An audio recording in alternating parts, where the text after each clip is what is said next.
The Comedy Grinder.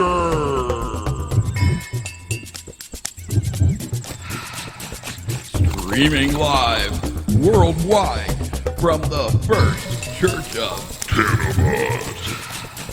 Tonight, Brandon Glidden, Otis Boggs, Skyy Boggs, Patrick Gaughan, Mike Barnette, John Shank, Gerry Gobel, and your MC, Jimmy Shaw.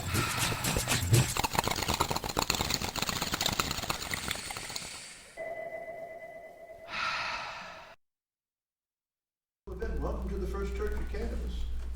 Before we start the comedy, what we're going to do is light the candles that stand for Live, Love, Laugh, Learn, Create, Grow, Teach.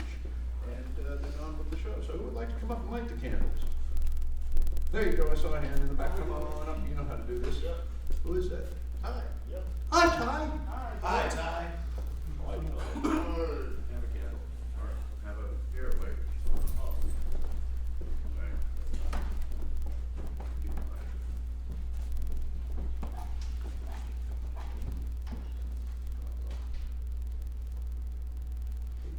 Anyway, each candle stands for a different day. It stands for Sunday, Monday, Tuesday, Wednesday, Thursday, Friday, Saturday. Live, love, laugh, learn, create, grow, teach. The microphone is on. Boom, boom, boom. Hello, Internet people. Welcome to the show. Nice to see you. You got it? You got it? We got live, love, laugh, learn, create. We got grow. Grow's gonna get lit. Yep. This whole thing's going to power. Yeah, well, that's why it's a big match.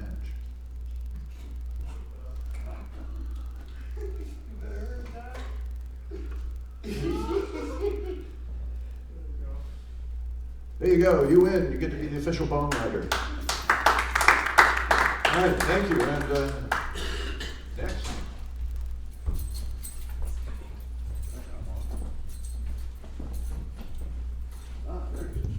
Give it up for Bill, everybody, and Ty, professional candle lighter. Yes, you are looking live at the Comedy Grinder, coming to you from the First Church of Cannabis in beautiful Indianapolis, Indiana. How many people are here for the first time? They can't hear your fucking hands raised on the internet. Yeah! Woo! Yeah, we got several people here for the first time. It's good to be back. I was just here a short couple weeks ago, and you guys might not recognize me from last time, or even the poster, because my jokes suck. No, but I shaved. I had a beard. I shaved it all off last week, so I look a little different. I debate. I go back and forth and debate a little bit when I go to shave.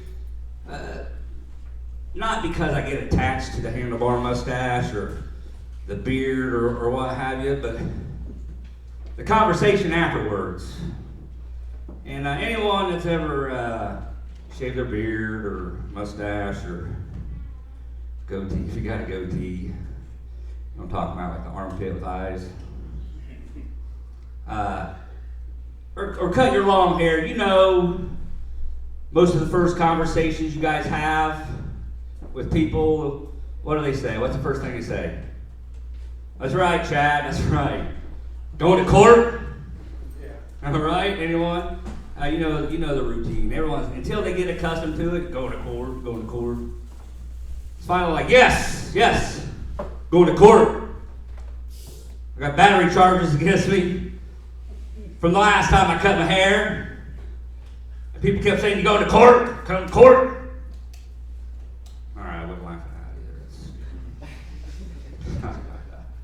So we got a good show for you tonight. Good show. I was talking about my facial hair. That's where I was. You disappoint people. You know, people, they get used to seeing you with a handlebar mustache or beard. Like, you shaved it. You know, people that don't mean anything. I work at a factory and I drive a truck, and it may just be somebody that works on a line and stop you, and they're like, you shit, like you let them down. And then, but at home, the disappointment is different. You're growing that back. You can't please everybody. You can't please everybody. And those are the people that mean the most to me at home, okay? And to make it up to them right before I shaved, I took them treated them to the Monster Truck Show last Saturday. Anybody go to the Monster Truck Show? Nobody here, but there's one guy on the internet. He's sitting right there on his mom and dad's couch, hitting the ball. He's like, fuck yeah, dude. And the thing about the Monster Truck Show, has anyone ever been to one? Oh yeah, you guys have been to one. And I haven't seen that many white people cheering in one place since Donald Trump announced he was running for president. Super Bowl's coming up this week. Who's gonna win? Denver. Are you guys? Did anyone else say something besides Denver? Carolina. We had one, Carolina. Who was that? Right, sure why not. Welcome to the church, sure why not. And you're picking Carolina. Are you picking, you guys picking Denver because of Peyton Manning? Is that what the deal is? Of course. Yeah. Peyton Manning, this will probably be his last game no matter what, right? He's probably going to go into broadcasting. He'll probably make a little bit of extra money selling advertisements on his 5-head.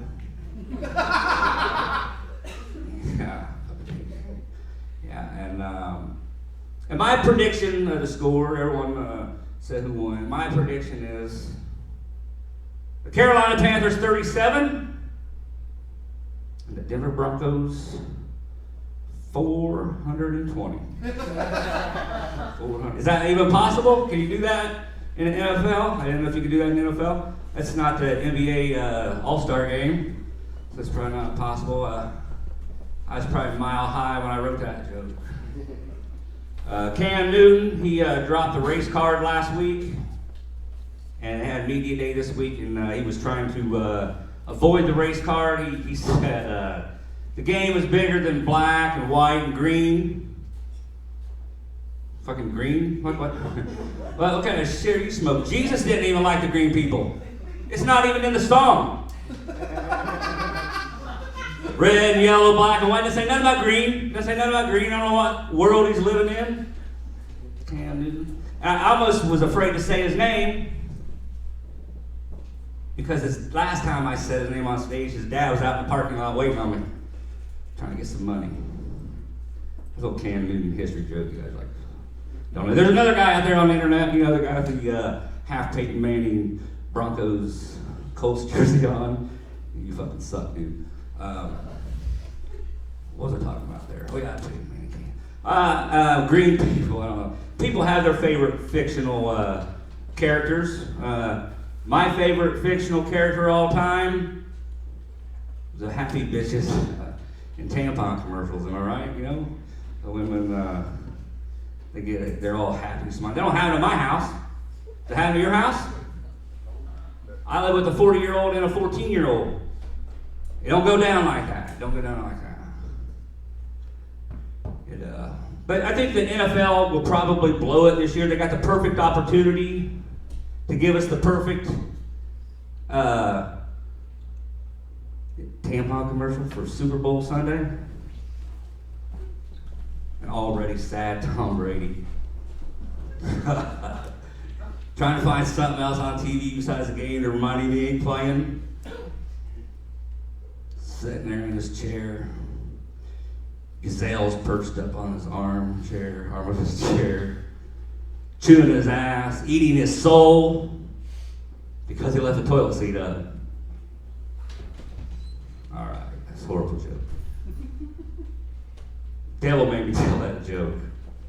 We know the devil's not very smart, or he would have challenged somebody to a fiddle playing contest in a state less likely to have good fiddle players, you know, like Utah or Rhode Island.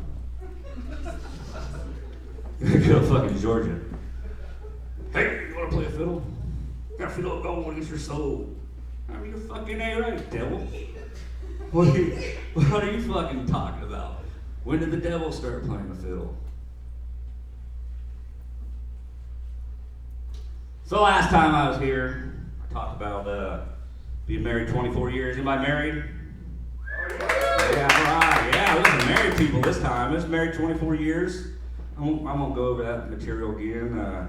And we were married 9 years before we had kids, and I had some material about that too. I'll skip through that. But 9 years may sound responsible, but we just couldn't have kids. And we tried everything from in vitro, artificial insemination, and I even stopped using this finishing technique that I learned watching Ron Jeremy films. You guys can laugh, but in the 80s, those were our instructional videos, am I right? Ah, man, it's hard telling how many Kleenex I fathered. And that's probably why we had trouble getting pregnant, maybe. Jacking off to Ron Jeremy films. That went way crazy on that, man. We was trying to get pregnant, and we did a lot of stuff, had a lot of sex, we had a lot of tests, spent a lot of money trying to get pregnant. Sunday's back on, guys.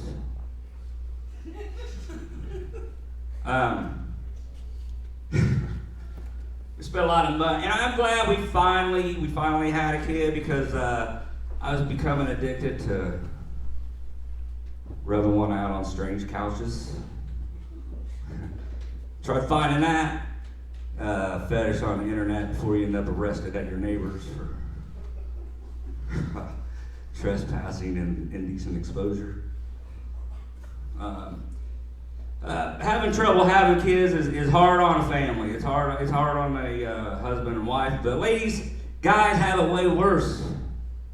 Because you go to them women hospitals, everybody knows why you're going in back rooms, all right? They all know there's the walk of shame when you're down back there. But you get back in there, and there's no smartphones. At the time I was going through this, there weren't any smartphones. And they didn't have internet in the back. And so it was either BYO VHS or, I love your laugh, man. Can we just pump her in a bunch? BYO VHS or an old Playboy featuring Madonna or Jessica Hahn. Remember that one? Anyone remember that? With her bush hanging out of her lingerie. Earmuffs, Skyy, earmuffs. I'm sorry about that. Beep, beep, beep, beep. But at the time, if there was internet back there, it would have been dial-up, right? And everybody in here, there's a lot of people in here old enough to know tonight, and there's enough of you in your mom's basements watching too, that know that if you got horny and then decided to go looking for material on the internet, you probably finished a time or two long before you heard, "You got mail." Yeah, man, internet porn, that scarred me. There was years of my life that I couldn't even get an erection if I didn't hear.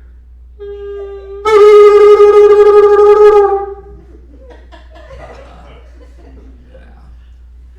Those were the good old days. Now I have to kill drifters to get an erection. That's the reason why my wife lets me go out to these things. We live like a Cialis commercial, I'm out telling stupid jokes. Just like the guy in the Cialis commercial out sailing by himself. While there's a woman patiently waiting at home for him to come back with a heart on. I got way off on talking about kids and stuff like that. But we finally had a kid, and I had spent my whole life trying to get into women's panties, but God gave me a new mission. To keep every one of you horny bastards out there out of any pair of pants worn by my baby girl, my princess. Emma. I was freaking scared. I didn't know what to do. I stressed out, and I started thinking about Do they make underwear out of that stuff that kept you from stealing CDs out of the stores? Do they even do that anymore? Do they do that anymore? But I thought about it, I prayed about it. And when the smoke cleared, it came to me. Start cussing a bunch. Get a bunch of goddamn tattoos. That scared them little fuckers away for a while. You know why? And it gave me some time to think. There's still fuckers out there scared. Man, you better be goddamn it. I've been to jail. You touch her. I got off on that again. But don't fuck with her, for real. But I taught her right from wrong. And I started early, and I told her every one of our fucking tricks. You hear me? Every one of them.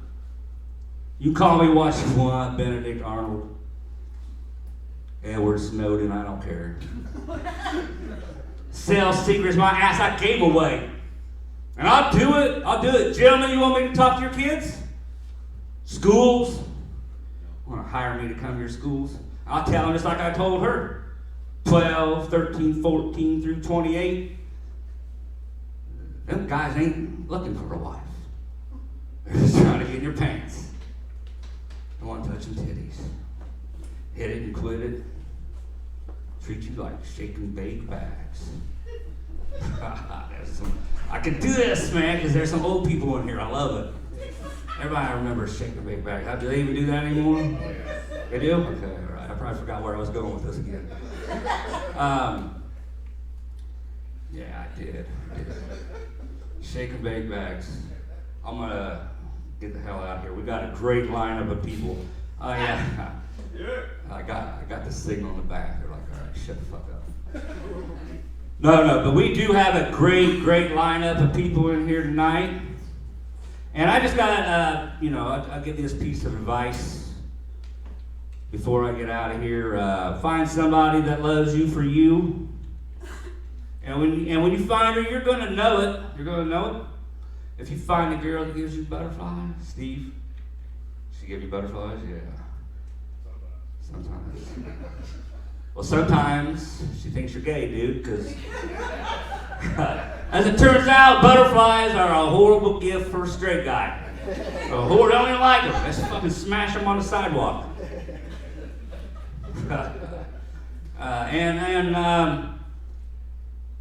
What is my next? Oh, yeah. Don't bother going to the library looking for books about suicide, because nobody ever brings them back. Nobody brings them back.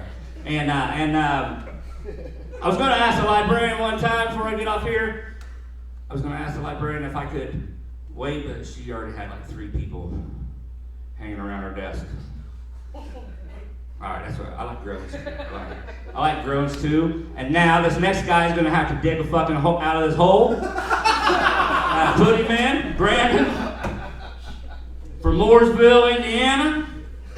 And if you don't know Mooresville, Indiana, it is the home of the state flag. And this place sucks so fucking bad. Dillinger came through there and robbed the bank and got the hell out.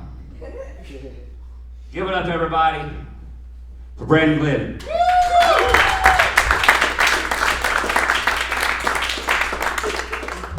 All right. Just got off work. I'm a limo driver, so normally I come up here and I have to do this shit, just rip my tie off, wear a suit, and here's the thing, is when you have to wear that for work and you live in like a dog shit of a neighborhood, people get the wrong idea about you anytime you leave the house. I go to this gas station, I can hit it with a rock from our back porch all the time. Oh, not that I hit it, I'm there all the time. I walk in and I'm handing this guy behind the register my last $10.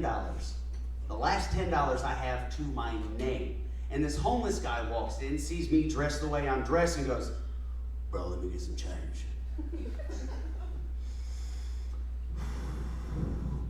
Look, man, don't let the Goodwill suit fool you. I am broke as hell right now. He's like, "Man, bullshit, look at you. Give me some change." And I don't know what it was. I think maybe it was because I had a rough day already, but I went like full Samuel L. Jackson, Snakes on a Plane on this guy. Like, I'm sick of you motherfucking hobos asking for my motherfucking change. And that's when he kind of walked off all brokenhearted, and I looked back at the guy behind the register like, you believe this nonsense? And he is laughing hysterically. I'm like, what happened? Did I miss something? And that's when he goes, bro, you were black for like 8 seconds there. That was awesome. Oh, God. Didn't even know that could happen. No, but like I said, I'm a limo driver. And occasionally you get something very interesting that comes into your vehicle. And here's what happened. About 6 months into working this job, I pick up this one Japanese gentleman at the airport, and we're going to Lafayette, which is like an hour north of here. And he falls asleep about 10 minutes into the trip. Now, I don't know if he's got like a dead tooth or tooths going on, but he fell asleep like this. And it smelled like a hobo had shit in his mouth.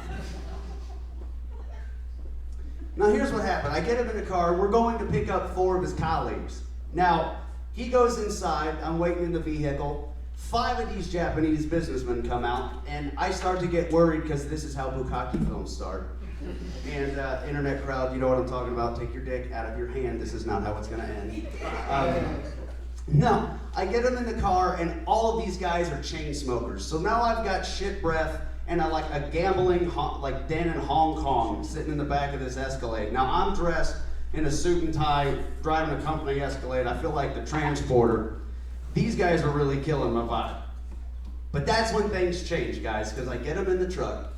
I do my normal spiel. I say, you know, if it gets too hot or too cold, we have air temperature controls right here, and we have XM radios. If there's anything you'd like to listen to, I'm sure we have it. And that's when the oldest one, by far, sounded like death, looked like a young Mr. Miyagi. That's when he goes, XM, okay, channel 45. Okay, so I flipped it to channel 45.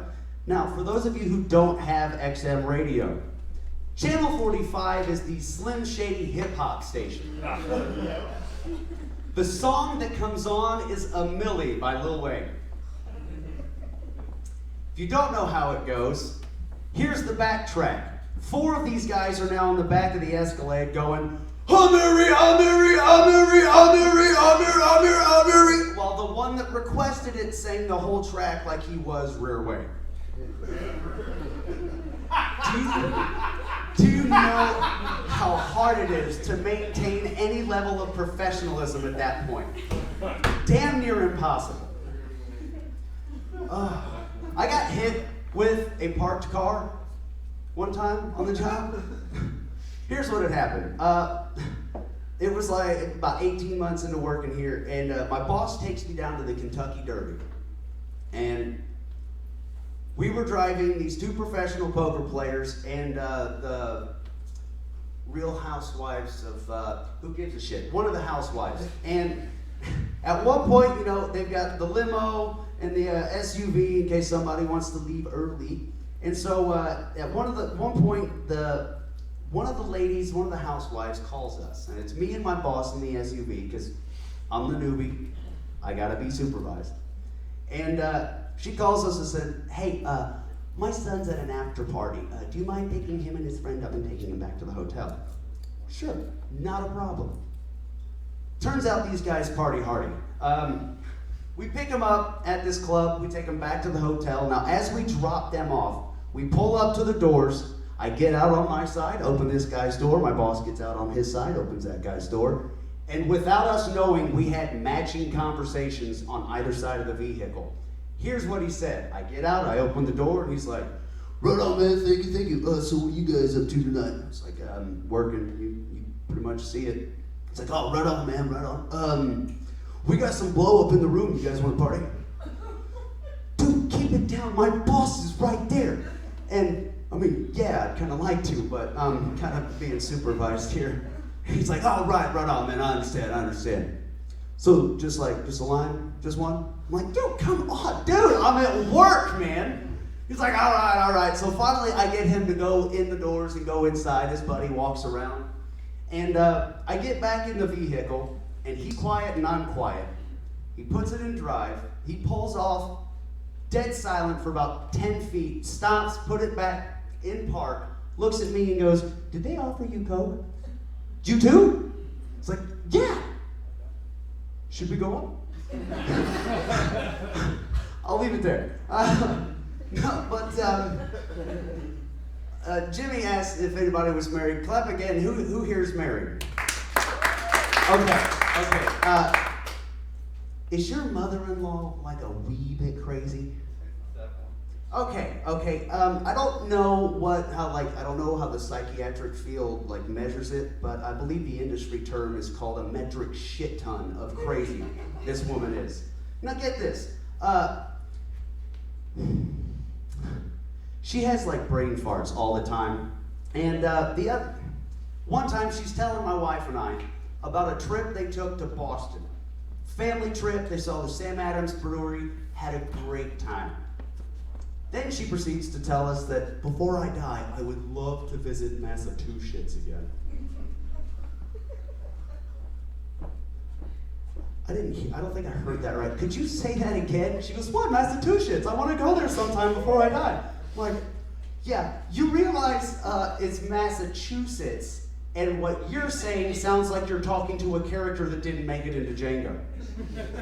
She's like, "What do you mean?" I was like, probably live next to Candy, like the shitty plantation down the road. Like, "Oh, I'm sorry, Massachusetts. Don't kick me next time." I don't know, but she has a speech impediment that I like to call "repeat that. That shit was hilarious." Now get this. She loves to read. She's on Amazon ordering stuff all the time. And the other day she gets this book and she's like, "Oh my God, it's like a New York Times bestseller. You have to check it." Well, she's telling my wife about it. I'm not interested. She's, "You have to check it out. It's called 50 Gay Charades." Now, normally I would ask her to repeat herself so she hears it out loud. But I let it go for 20 uninterrupted and uncorrected minutes of a full description of the book. Best 20 minutes of my life. Oh, and get this. We were actually over at her house before we came here, and she just got some new kitchen chairs for her table that she got, and she's putting them together with my wife as I go to pick her up, and I walk through the door, and she's got the screwdriver in one hand, and she's looking around, and she keeps repeating the phrase, "I need 2 Jews."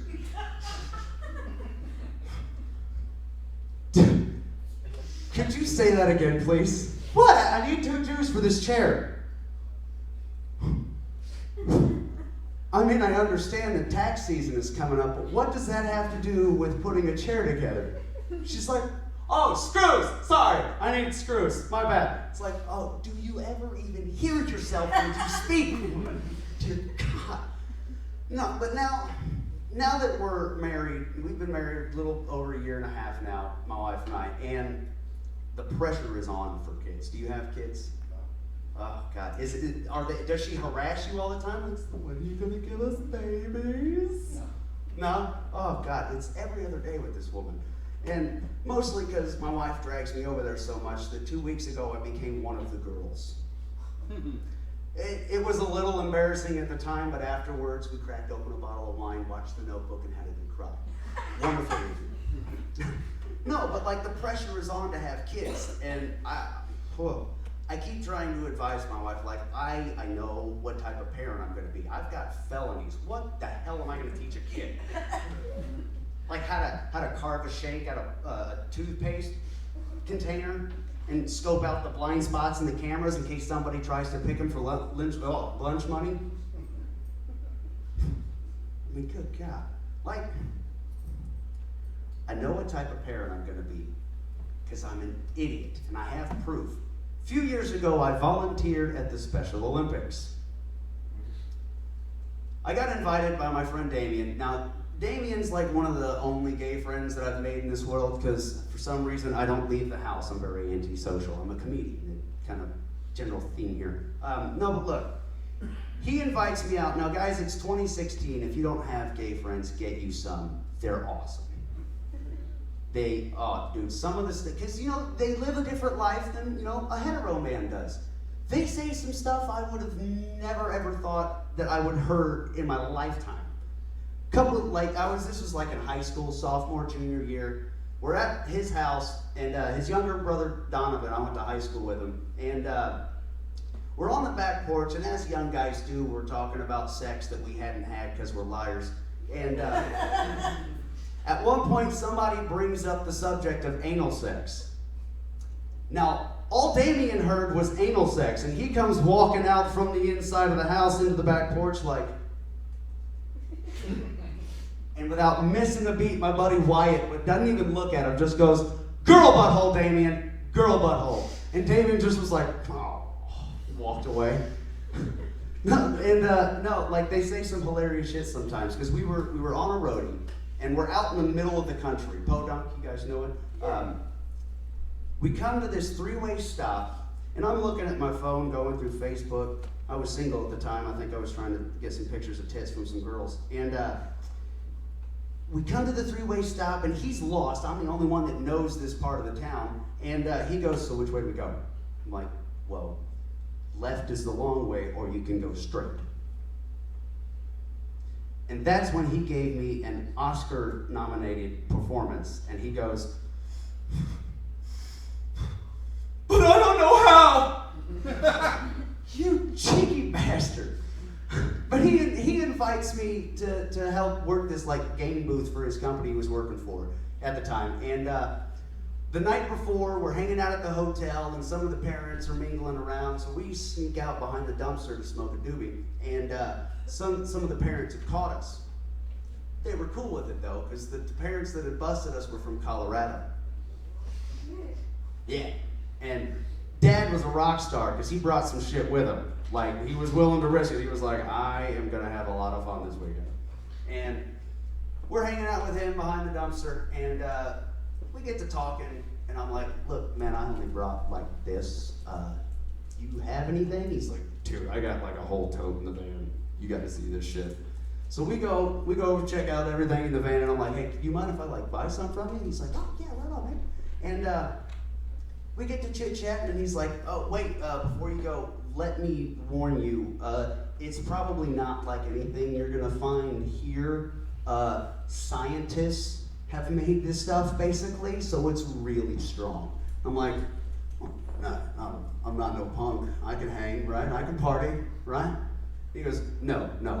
If you don't have any mental handicaps and you smoke that in the morning, you'll be a competitor by noon." It's like, "Oh, sure, okay, I'll take it easy." And, well, the next day, I completely spaced it. Damien and I get blazed before the day starts. We start running the game booth, and at one point, you know, his kid does a couple events, and he's like, "Oh, hey, yeah, we gotta do that. Like, hey, I know you, but we're not trying to make the shit obvious in case there's police around." So he brings his kid around by the game booth, and I don't know what he had, but he was basically like Rain Man, like an idiot savant, is what they used to call it. And he comes in. Now the game booth we're working is like that Carney game where it's like a whole bunch of fish bowls. You get a ping pong ball. You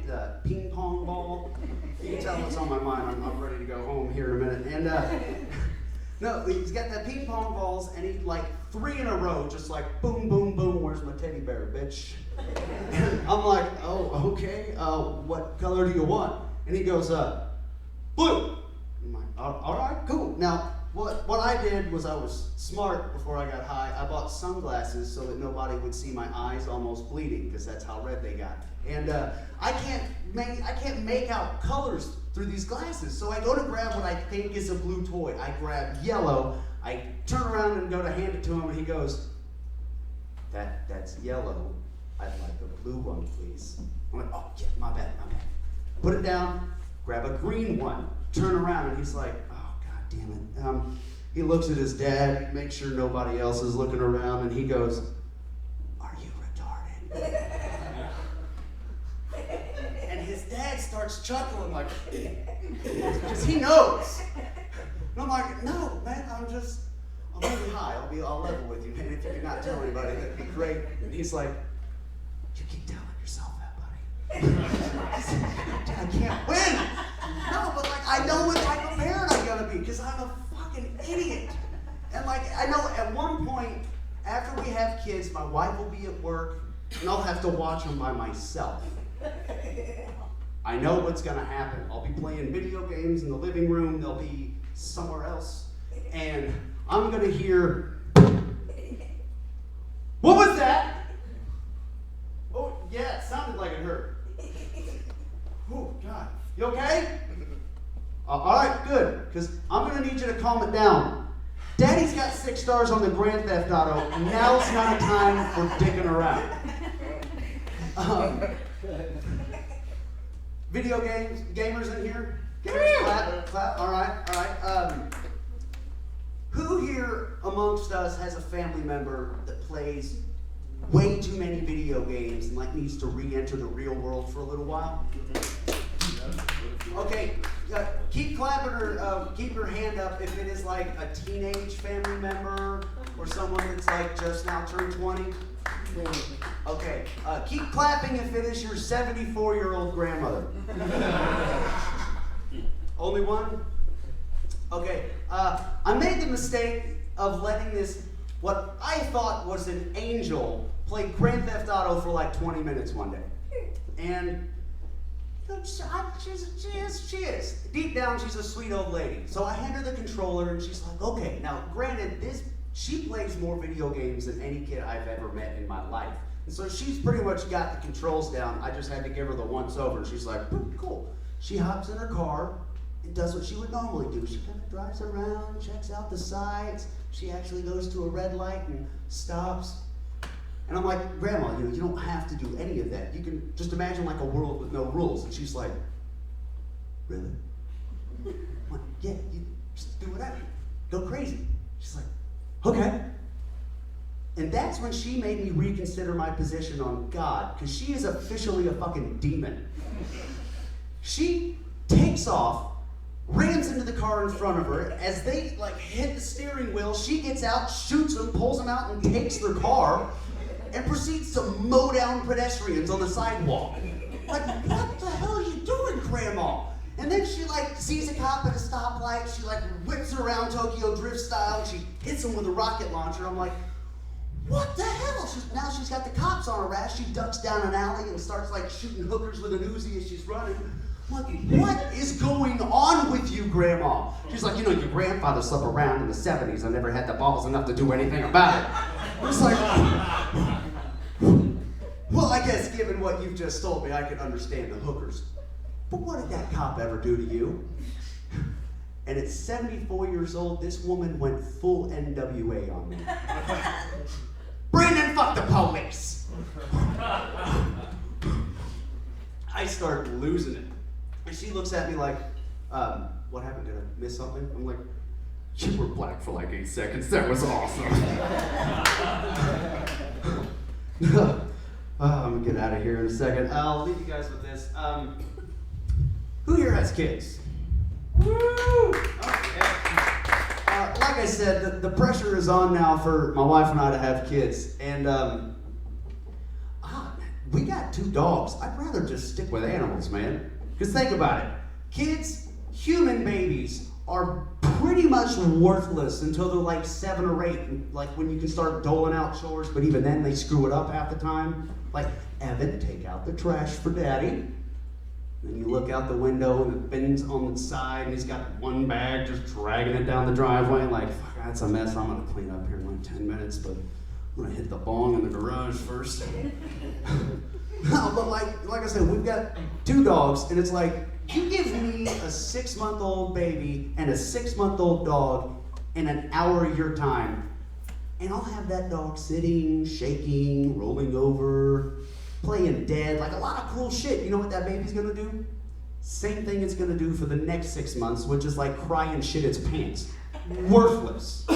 And she keeps hounding me, like every time we go to my mother-in-law's house, like, so when are you gonna give us babies? And my wife won't leave me alone with it either, because last winter I get home from working like a 14-hour shift. I don't even have my shoes off yet, and she's like, let's go outside and make snow angels. how about no? It's like 4 degrees outside and 6 inches of snow on the ground. She's like, well, how about you give me some babies and they can help me make snow angels? Let me point out one big flaw in your plan there. I'm gonna do a quick impression of what our baby's gonna look like, helping you make snow angels. Because it's gonna freeze like almost immediately. They're not worth half a damn. A baby cow within minutes of being born will hop up on all fours and piss off. Basically giving the mama cow the equivalent of a smoke break, right ladies?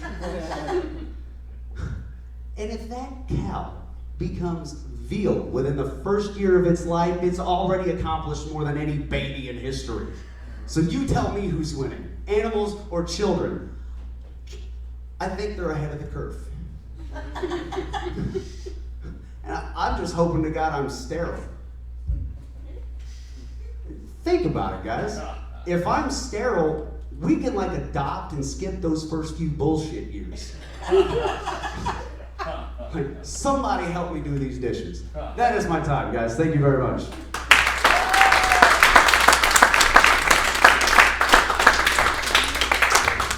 Brian of Mooresville, everybody give it up for Brandon. Yeah.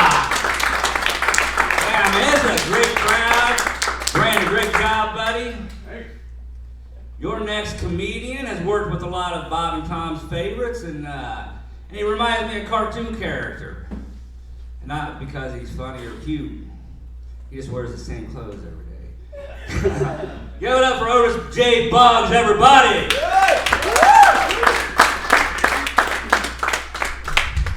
How you guys doing? Good. Yeah. Woo-hoo! Do you know getting left at the altar is a cruel thing to do to somebody, unless it's April 1st, and then it's kind of funny? Clowns are the best at carpool. How you guys doing? Good. Oh my goodness, this takes me back. I don't smoke pot anymore because I don't need the munchies.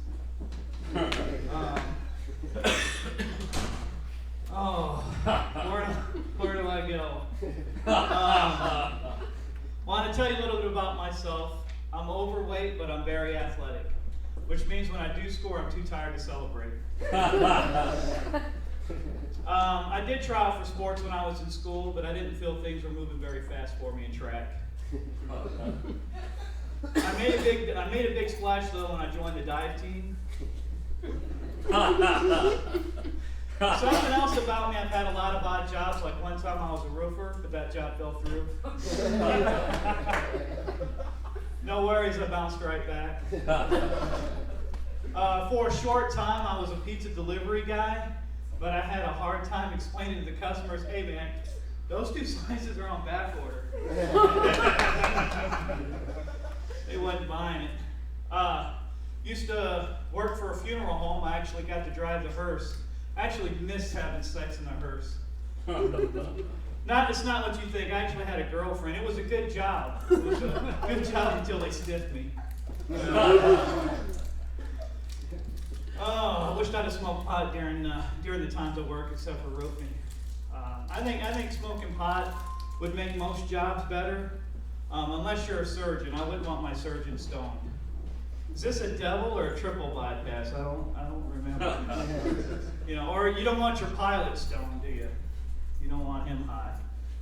Or your accountant, but I'm too poor to have an accountant. I did grow up poor. I grew up poor in Florida. Anybody else? No.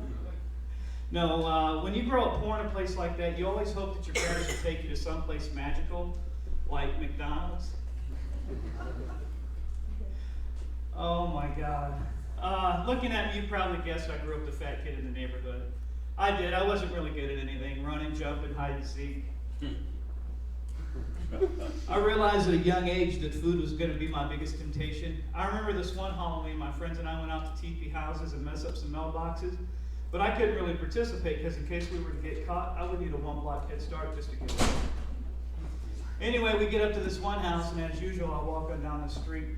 I turn around and see my friends get started, then I heard the guy come out of the house yelling. So I took off running, but my friends took off running the other way. Well, 5 minutes later, the cops caught me because I was passed out on the curb. They told me they'd let me go free if I give them my friend's name, and I'm like, no way, man. We don't knock on our friends, do we, guys? No. Hell no, man. Me and the cops, we went back and forth, and finally one officer goes, I'll give you a king-size Snickers bar. I said, Timmy, Bobby, Mike, and Joe. You know, for the record, if we were stoned that night, we wouldn't have been messing with people's personal property. We'd already had the Snickers bar. Because I wanted to go trick-or-treating. After losing my friends, I decided it was time to look for a girlfriend. And I looked everywhere. I tried everything. I actually dated this girl one time because there wasn't a second date. Hands down, blind dates are the worst, man, because they like knock over everything.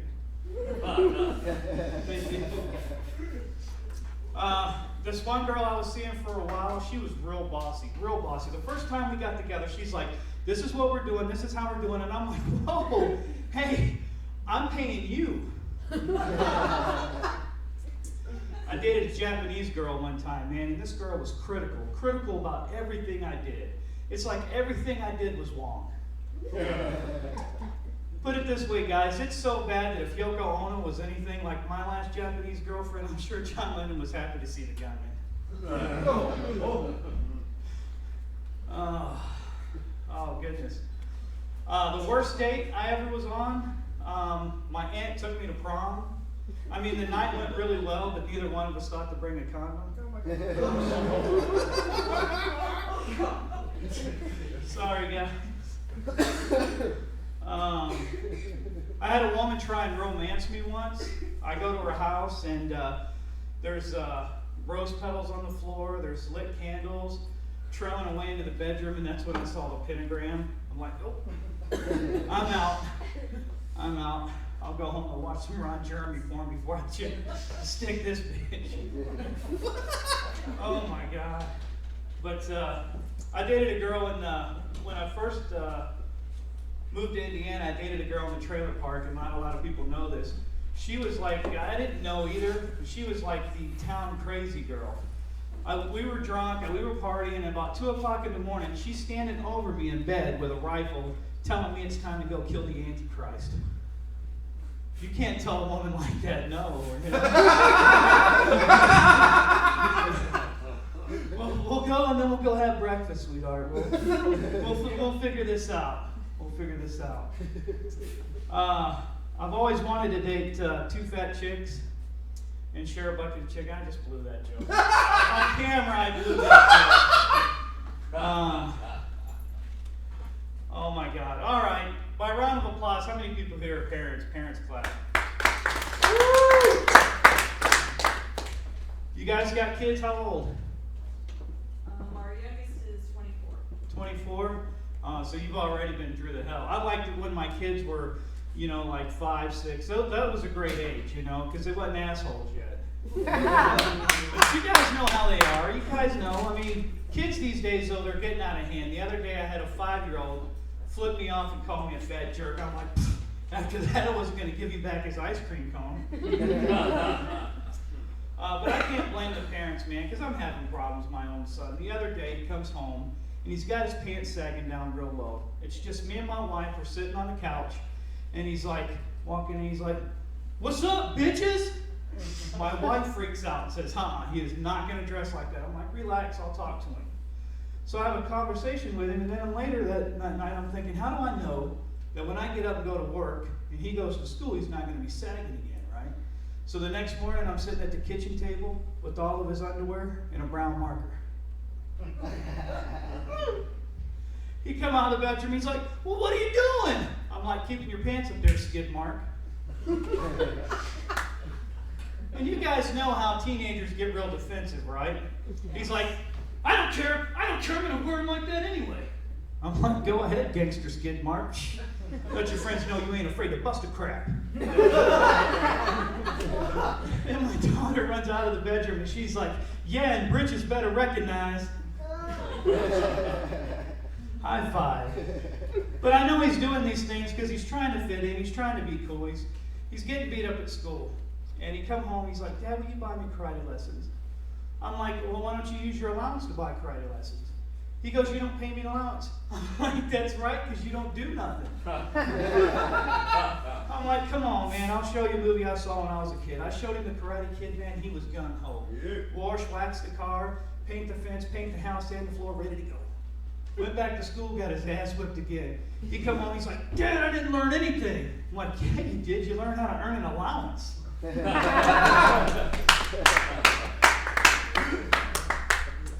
Actually, he's 18, and my wife and I are trying to get him out there to work. And we live across the street from McDonald's. I'm like, why don't you go to McDonald's and apply? He goes, I refuse to work at McDonald's. I'm like, why? You think you're too good for it? He goes, no, a gay guy works over there. Now, when I heard that, I was upset. I got in his face. I'm like, hey, I did not raise you to be like that. You get your ass across the street and you touch that man's penis. Yes. I didn't tell him that. I didn't in that tone.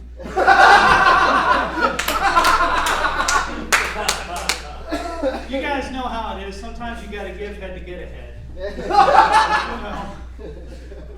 Well, women 75%, but there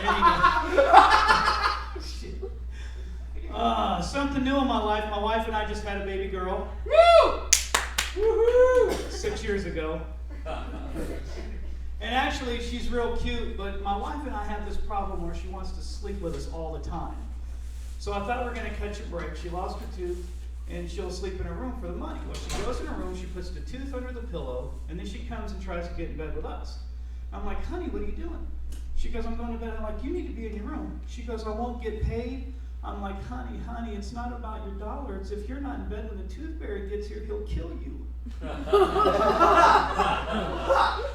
Instead of getting scared, she got pissed off and went up to my mom. Mom, is it true? I'm only going to get $1?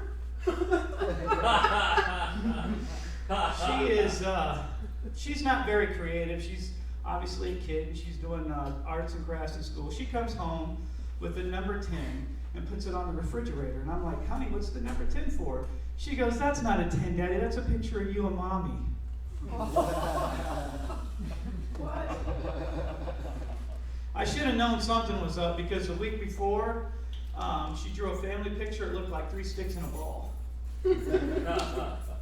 And she's got this wicked, vicious attitude, real bad. It's almost like Kill Bill meets Dora the Explorer. She gets mad at her brother and she starts chasing him around the house. I'm assuming he took her backpack. She's chasing him and she's like, I'll cut your ass, I'll cut you. And I'm like, whoa. Language. Look, I pay $7,000 a year in healthcare. You could cut him, but you don't need to be vulgar about it. Come on.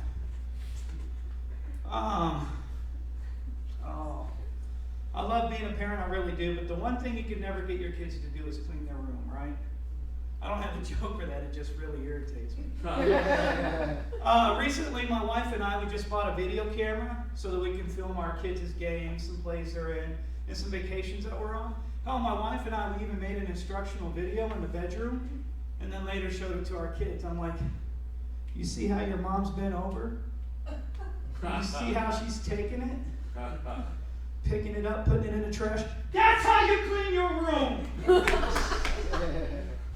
You didn't think I was going to someplace dark, did you? You know what, though? I will tell you this. I think all sex offenders should do community service at Chuck E. Cheese. Because 10 minutes in that place, you'll fucking hate kids. I almost left mine there.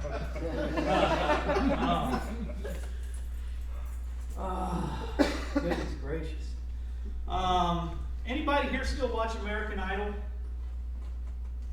No? God. Just you, brother. Just me. Well, I do a lot of shit alone, but I'm married. I still do it alone. But my wife and I, we used to watch the show a long time ago when they had all the tryouts, and they would do those women, show the women that were tone deaf and they try to hit that high note. They're like, and I got enough of that shit when my wife would reach orgasm. It's not what you think. It's really not what you think. It's actually frustrating. I was constantly yelling at her, stop masturbating! last Christmas, my mom bought my wife the movie Pretty Woman for her Christmas gift, and my wife's like, "Oh, your mom didn't have to do that."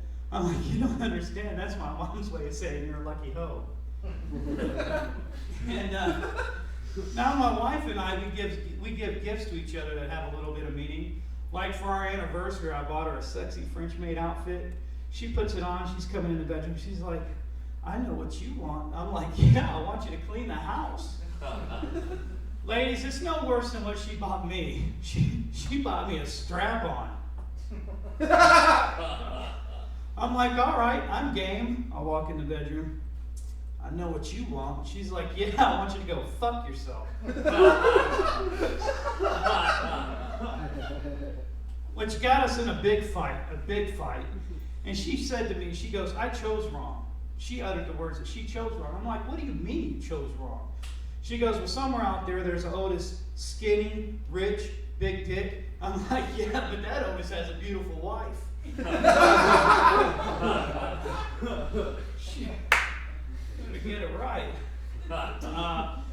Last week I had a bad week.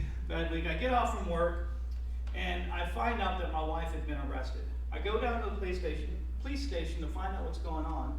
They said they arrested her because she had child porn on her cell phone. I'm like, "There's no way. My wife's not a freak." I'm like, "Let me see the phone." The cops show me the phone and I'm like, No. Those are my genitals. Hey, I wasn't going to cook my own dinner. I had to take one for the team.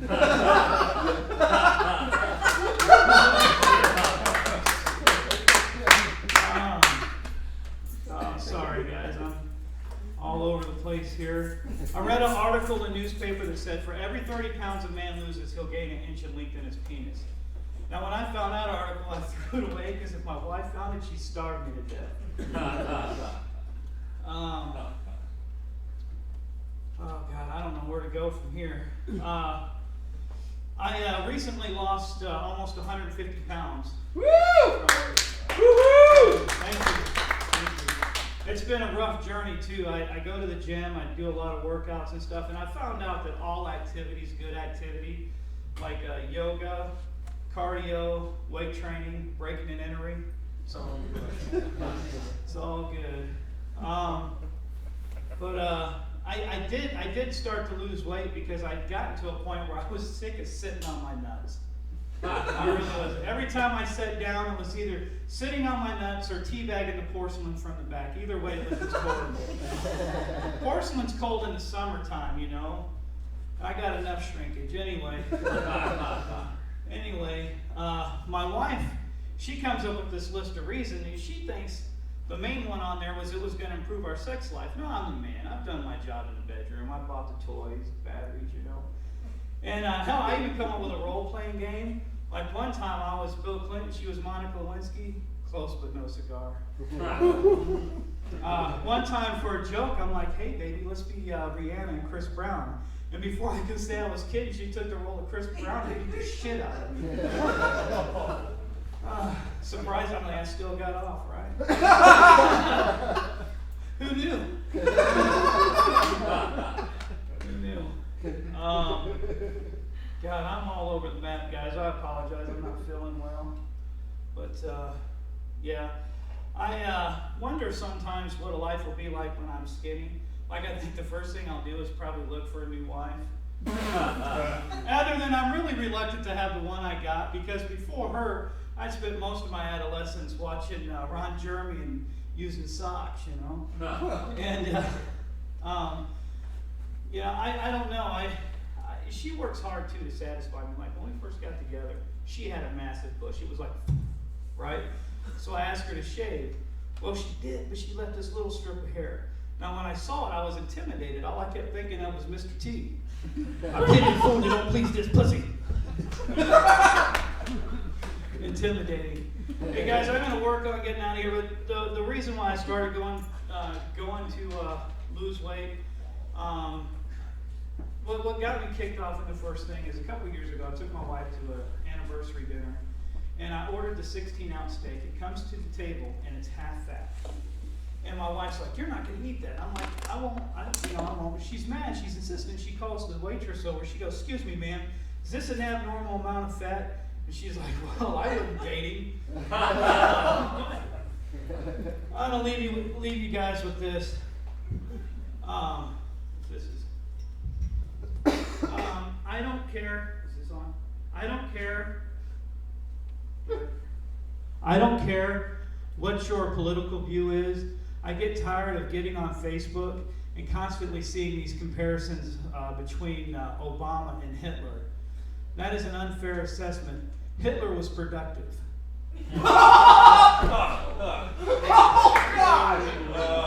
Hey, he's got the numbers to prove it. Hey, I'm Otis Boggs. Thank you guys for coming.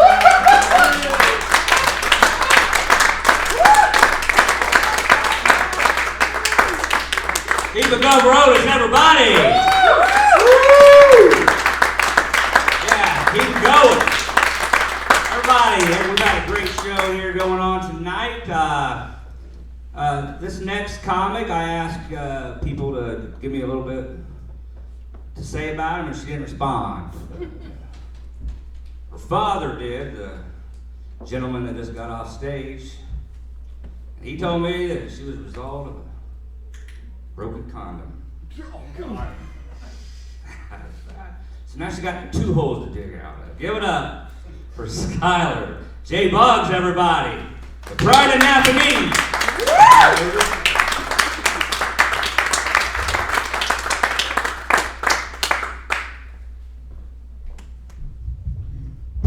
Hi. Hi. So have you guys heard the stuff against Amy Schumer? Anybody? Yep. Do you guys want to see my impression of her? So I don't care what your political view is. All right, I get tired of seeing things on Facebook about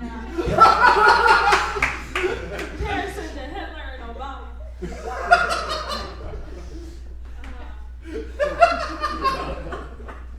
So obviously, as you can tell, I still go to school, and you know, there's always this one guy. You know, he's always knocking books out of people's hands and stuff. You know, I think the correct term is a douche. So anyway, one day I got the courage, you know, to tell him what I really thought about him, and his reply was, "Sticks and stones may break my bones, but words will never hurt me. But what if I threw a dictionary at you?" So obviously he's not that smart. I've been hanging around nerdy people anyway for 2 reasons. 1, I'm better looking, and 2, I feel like I can connect with them more than I can with anybody else. Like the preppy people, they're just all energetic sluts. And the emo people, I mean, they just cut way more than I do. So, you know, I think I got in good with them the other day. They were talking about magic rings or something, and I said, "Oh, right, like Harry Potter when he met the Incredible Iron Man." My best friend is 4, because she was born in a leap year. My last relationship was like Chris Brown and Rihanna, and I don't care what anybody says. It was my fault. I hit him. And on my mom's side of the family, my cousin, he's like the crown child. I mean, everybody loves him. You know, he has straight A's, he's in sports, he still has his virginity. And so I recently came out of the closet. I've been tied up for a while. So my friend Maria, she was flipping on and off a light switch really fast, and her mom told her to be careful because she can get shocked. And that's happened to me before. I was shocked when my grandma said she loved me. She is so fake. I mean, if she went to hell, you wouldn't smell burning flesh, you'll smell melted plastic. And last week, I told her I got a job. And she goes, "Well, when I was 14, I got a job."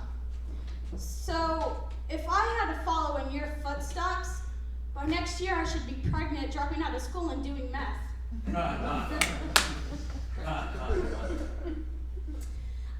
I'm the type of person, I like it when people can prove things to me, like, with anything, but I kind of stopped that after my priest proved to me that he liked little girls. And that's why I can't see my uncle. I sent a friend request to Robin Williams, but he left me hanging.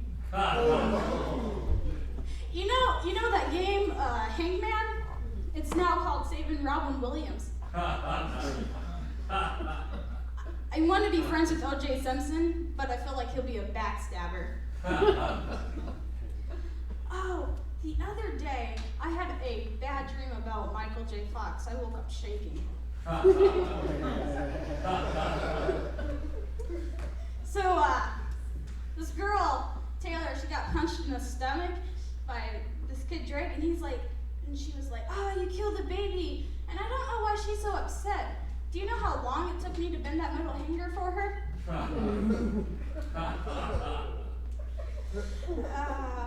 So, my best friend, she recently broke up with her boyfriend, and she was crying and everything, and so I was trying to comfort her. So I was giving her a hug, and I was patting her back, and I said, it's probably because you're fat. She's bulimic, so somebody had to tell her.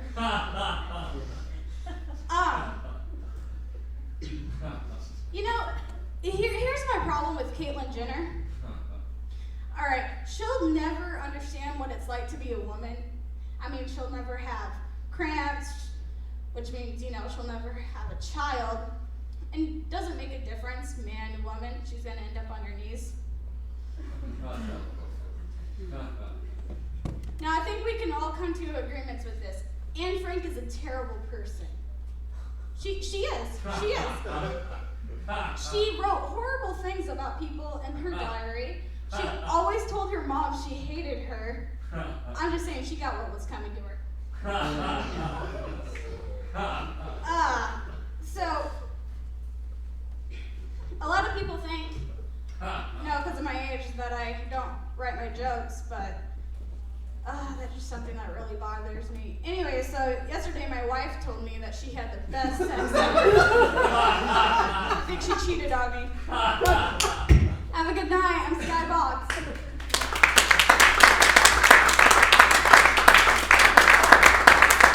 Keep it going, ladies and gentlemen. 15 years old.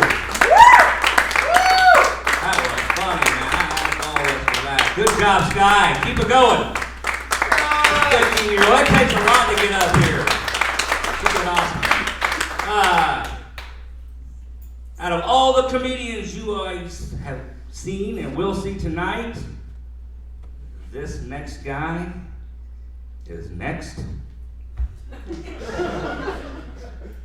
Give it up for the one and only Patrick Gaughan. Keep it going. Let's go.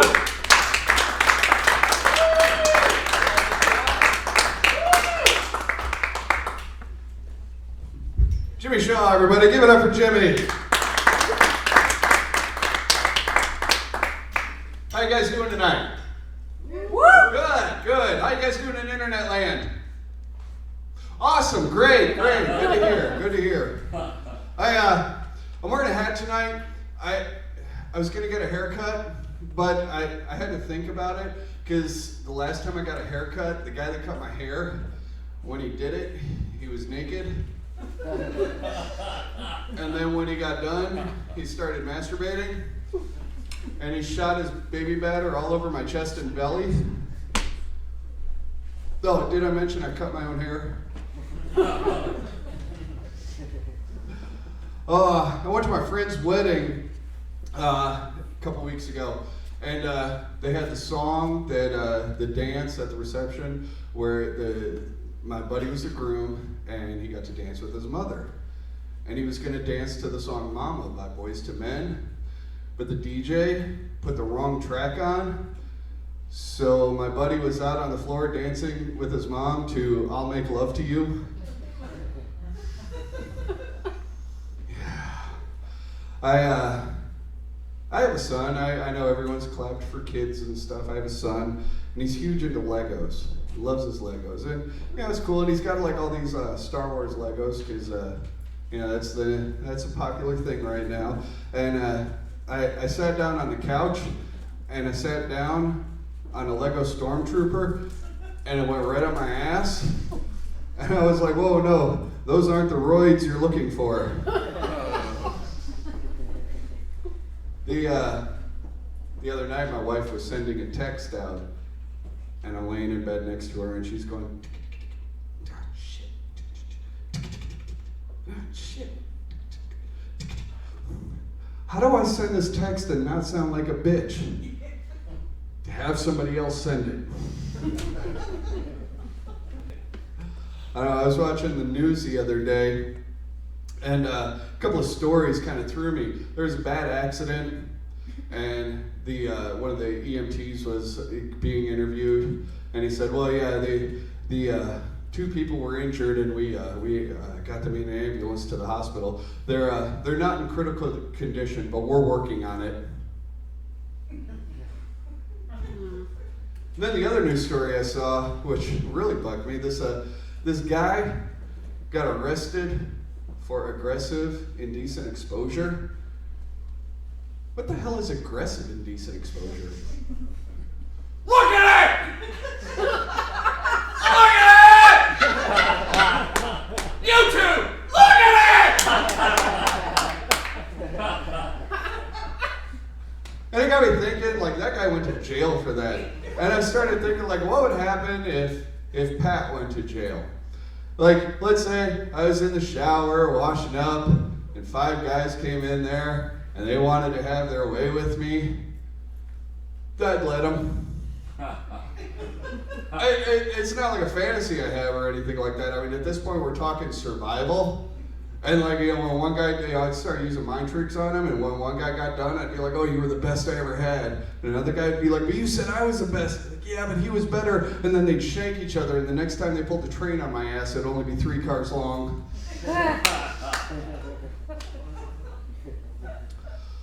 Oh, First Church of Cannabis. I love this place. I don't partake personally, but you guys are like so nice. You're so awesome. Every time I come in here, I'm getting hugs and stuff. It feels like you're part of the family, which was really cool, and I love it. And honestly, I do think it should be legalized. I have no problem with it. You look at all the medical benefits. You look at it like everything. But like, whenever legalization comes up, what's the one thing they always say? They say, well, pot is a gateway drug. Pot is a gateway drug. It will lead to harder drugs. I have never, ever heard somebody, after smoking a joint, say, that was really great. But what would be awesome? Some meth.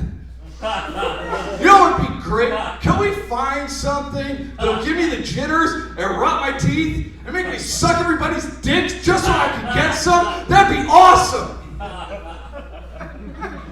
I never heard somebody say, wow, those brownies were awesome, especially that special ingredient. But what would be even better? Fucking heroin! That would be awesome! Can we find something that I gotta cook, shoot in my arm, and then fall asleep and possibly choke on my own vomit? Can we do that? Never heard somebody hit a bong and say, wow, this is great. This is great. But you know what the best would be? Fucking cocaine! Can we find something that's gonna make my nose bleed? That's gonna empty my wallet and shrink my penis? Can we do that? Pot isn't a gateway drug. The only thing pot is a gateway to is fucking engineering. Fuck Purdue. You look at some of these potheads, they're like, yeah, look, I built a swing set out of Pepsi cans and apple cores. Yeah, it's also a bong. Oh, you need a bigger hit? Jimmy, start fucking swinging. Start swinging. You gotta get the airflow. Yeah, do our float, Jimmy. Come on. Susie, get on the other one. Come on. Come on. Billy, go down the slide. Go down. And pot is a gateway drug.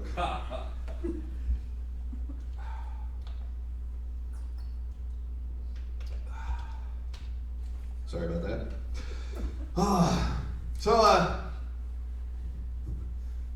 I'm also a Christian as well, and like a lot of things that you guys teach right here are like the same things I believe. It's like, well, peace and education and fucking helping people out, and you guys, you're doing like sock donations and helping out the homeless and collecting shit for that. Where's the bad? I'm trying to find the bad part to it. There is no bad to it, but it's just, well, it's weed. It's weed, and ever since Reefer Madness,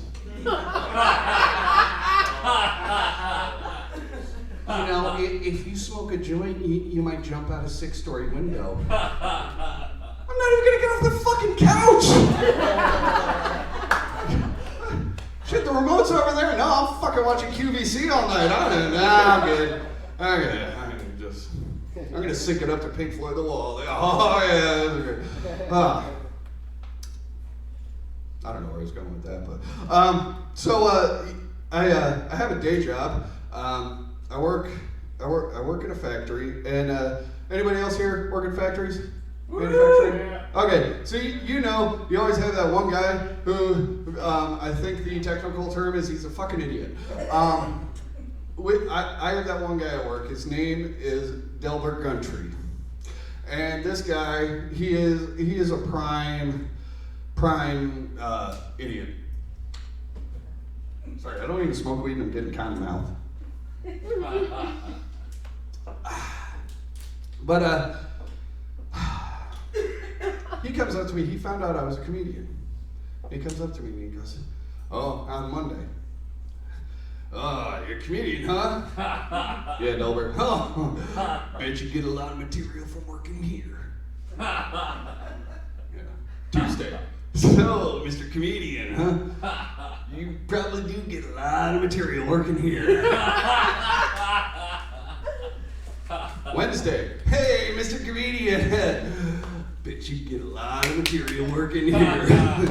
"Yeah, Delbert, I have one joke. It's about this asshole who keeps on saying, bet you get a lot of material working here."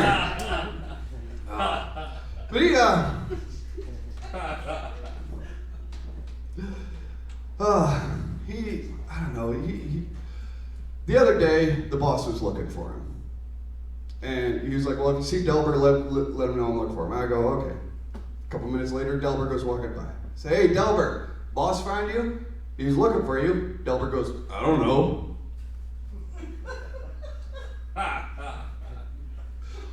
Okay, either he did or he didn't.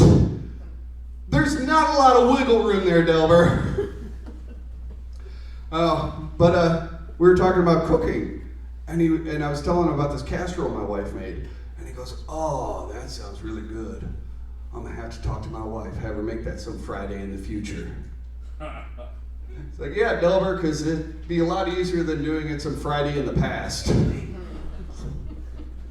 But the best one, though, he was telling me a story about how his buddy got home from the Marines. He's like, "Yeah, my buddy got home from the Marines. Yeah, he was a virgin. Yeah, so we threw a party. The next day when he woke up, he wasn't a virgin anymore." "What, you guys fuck him?" No, the girls did." I'm like, whoa, okay, storytelling. You gotta kind of establish all the characters in there, buddy. And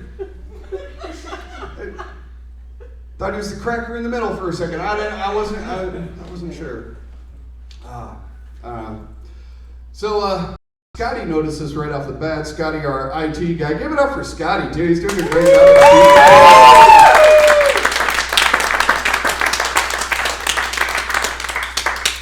I tip my hat to you, good sir. He's the one sending this out worldwide.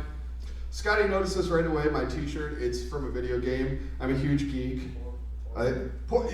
Yes. I am a huge geek. I love video games. Like Brandon was talking about Grand Theft Auto earlier. Like when I went to go buy that, the girl behind the counter says, "Oh yeah, well I'll need to see some ID."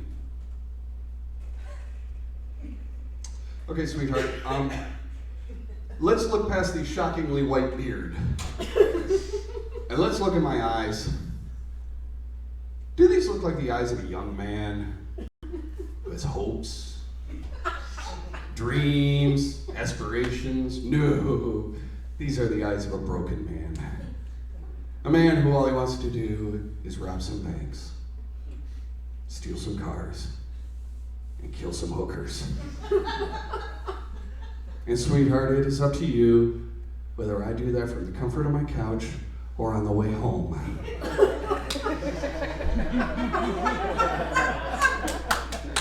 No, I wouldn't like the disc protection. Just put it in the fucking bag.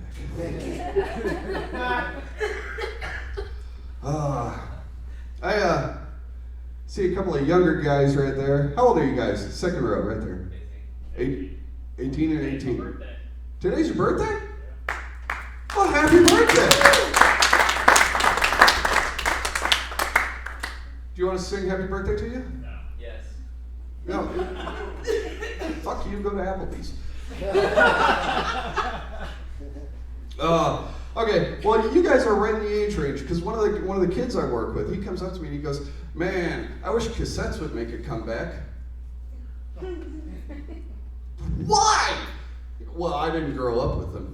I go, see, that's the only reason you want them to come back. You didn't grow up with them. That's why you want them to come back. That's the same way I feel about my father.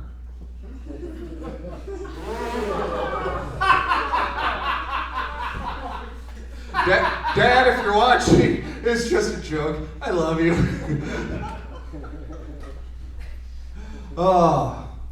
But yeah, so like I'm this huge geek. Like I have a Space Invader tattooed on my arm. Yeah. That you two 18-year-olds, this is back in like 8-bit days. Way like it's like ancient history, like 1982. Where we had phones with cords on them and shit. And then I also have the Captain America logo tattooed on my arm. Yeah. I also have an Incredible Hulk tattoo. But I can't show that to you because that would be aggressive indecent exposure. And right now it's only Bruce Banner. Don't make me horny, sweetheart. You won't like me when I'm horny. Oh, it's wearing purple sweats too.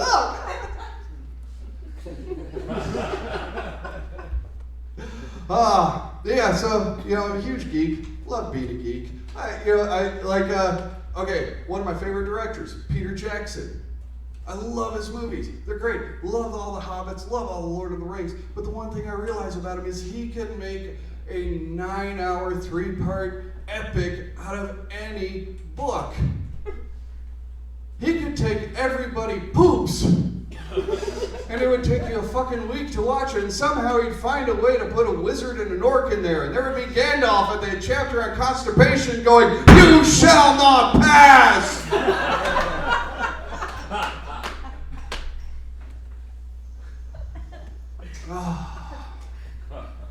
I heard they're making a Highlander remake. Yep. Yeah, and it's going to star an all-Mexican cast.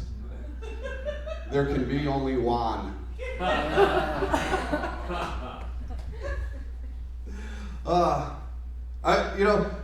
The dream for like all us comics is to get famous. That's a dream. And I was thinking about taking the easy way and becoming famous by releasing my sex tape. So I did that. You know how many hits I got?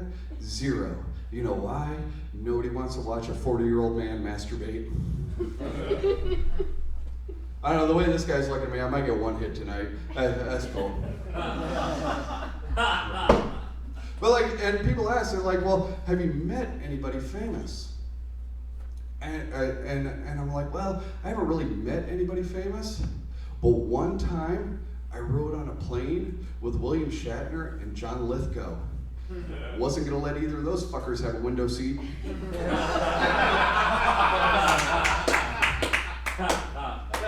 I am so happy you guys got that. That's like one of my obscure jokes that like, oh, it just, when it hits, I get all giddy. I feel like a schoolgirl. do a little Irish dance. And yeah. Oh, this is a blast. I love this. I am Irish. I'm Irish and Scottish, and here's one thing about Ireland. When you go to Ireland, when you like go to people's houses, the way they greet you is to give you a shot of whiskey. And we're not talking about the fucking gut rot they have at the liquor store. I mean, this is like the home whiskey. So if you got to visit like 4 or 5 people in one day, by the first house it's, hey, how you doing? Oh, thank you. Oh, by the 4th house you're, hey, what's up? Where's the fucking booze?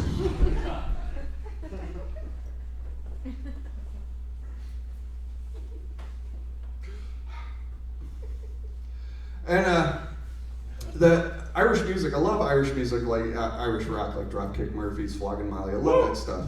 And there's this one song by the band Young Dubliners that I love, and it's a traditional Irish song that they like rocked up. But the chorus goes, "What will you have? Have a pint. Have a pint with you, sir. If one of us doesn't order soon, we'll be kicked out of the boozer." It's a great song until you realize in Ireland, it's a children's song. I don't think they're going to be losing that. We're not alcoholics, we're all alcoholic stereotype anytime soon. But like I mentioned, I also am Scottish, and here's one thing: Scotland. Did you know they have 2 national animals? The country's not even big enough for barely one, and they have 2 national animals. Their first national animal is a lion, because when I think of Scotland, I think of lions. Can't swing a dead cat in Scotland without hitting a lion. Their second national animal, a unicorn. A fabled fictitious beast is their second national animal. And I find that more believable than a fucking lion. I gotta be getting out of here in a minute. Time is running out. But like I mentioned, big geek. The only time that becomes a problem, because like my wife is not a geek, is when it comes to sexy time in the bedroom. You know what I'm talking about. Yeah, you know what I'm talking about. Because she'll want to role play sometimes. And when you're a geek, role playing takes on a whole new meaning. She'll walk in, she'll be like, "Oh, I'll be the sexy businesswoman whose husband's out of town. Who are you gonna be?" "I'm a level 20 elf with orcish king armor."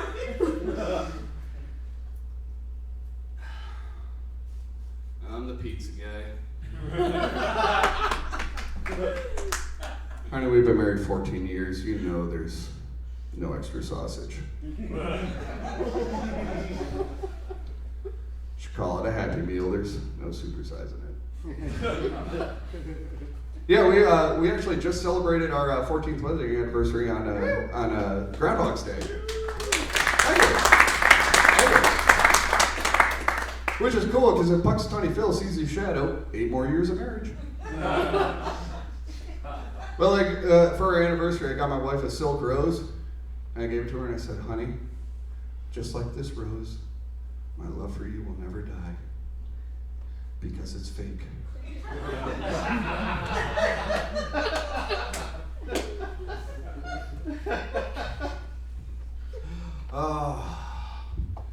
This is my second marriage. Had a wife, we got divorced. Now, and I'll be leaving you with this. See, we got divorced because I'm pretty sure she cheated on me. I'm not 100% sure, but I think we bonded tonight. I wanted to run it by you and see what you thought. I don't have any concrete evidence that she cheated on me. It's all speculation. See, I'm left-handed. My ex-wife is left-handed. but our son is black. Thank you very much, church. I am Pat, and I'm gone.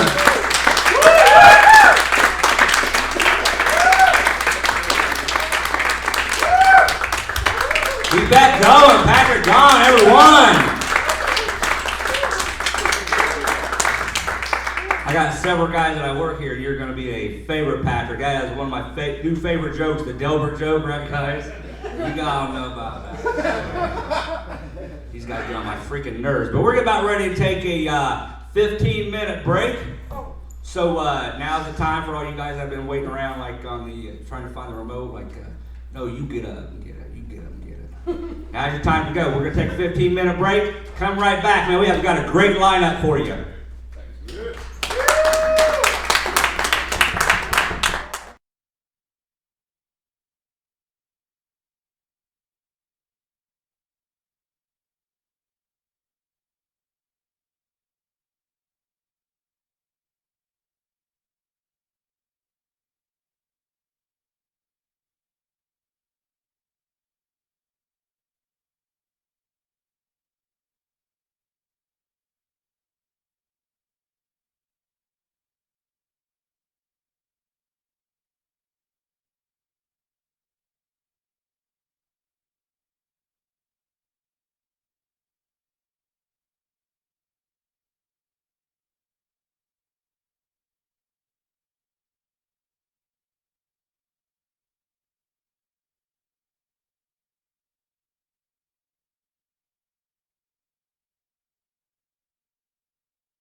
Welcome back, everybody, to the First Church of Cannabis, the Comedy Grinder. You guys ready to go? I'm not going to mess around. Your first comic, Mike Barnette, everybody. He's a pro selection at Laugh Fest. Give it up, everyone.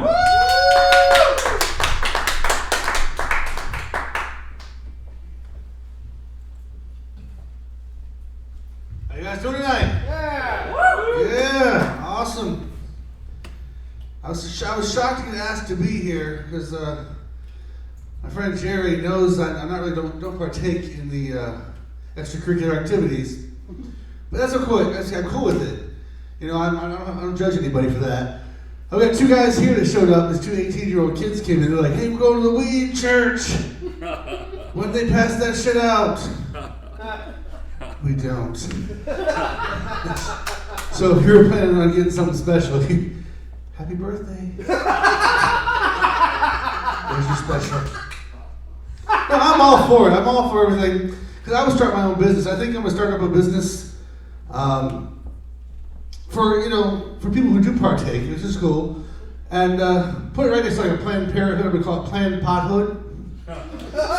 When we're out and about with our tables, instead of giving away condoms, I'm going to give like 2 zigzags. Here you go, smoke safe. Half a cent worth of shit right there, gave up. Oh, it's awesome to be here. Had a lot of fun being here. We had to drive all the way down. Last time I was here, I was just here with some friends to watch the show. And as we pulled in, the neighbors had a little tent set up, and they were protesting. And I was like, "Who protests at church? What are you, high?" And the thing that got me about it is we pulled up tonight, I expected to see them out there, but they're like, "Hey, we believe, and we have a strong belief against, that you guys doing what's wrong, unless it's cold. Then we're gonna stay inside." The tent is gone. Not nobody out there with their little signs. They didn't ever say a word. But I'll tell you, they had a little poster of white Jesus and everything. You know it was white Jesus. Because if it had been black Jesus, he'd have been holding a blunt. Just saying. It's awesome to be here. So, a little about myself. I'm single. I know it's shocking. And I'm in school right now. Back when I went to school recently. I got 1 semester left, which is awesome. I can't wait to be done. I know. The first day of school this year, they had what's called a welcome back carnival, which is a lie. There's no rides. There's no clowns or anything. There's some tables set with people giving away shit and trying to get you to join clubs. I went past my school. Okay, it has a Quidditch club. Young lady says, "Would you like to join our Quidditch club?" I said, "Do the brooms really fly?" She said, "No." I said, "No, thank you. I don't have any interest in that." So I'm walking around and I'm thinking, so all these nerds do is run around with brooms between their legs and throw a ball. Awesome. Dodgeball with a broom. So I'm back in school, right? And I'm walking down the mall area, and they're handing out free stuff. Like I got coupons to Papa John's. I got people saying, "Hey, come tan for free," because they can tell that I'm whiter than paper. And I walked past one table and the dude goes, "Hey, buddy," because apparently we were friends. He says, "You want a football?" I'm thinking, "Well, of course, dude. You know I'm a manly man. I'll take a football." So he hands me this football. It's this little plastic thing. I take about 4 steps and I realize it's from Team Jesus. It says Tim Tebow loves you or something on it, whatever. Something like cool, whatever. I put it in my backpack. I step in my backpack. I take 2 more steps. The next table, a young lady says, "Hey, buddy, you want a free cup?" Sure, why not? So she hands me this cup.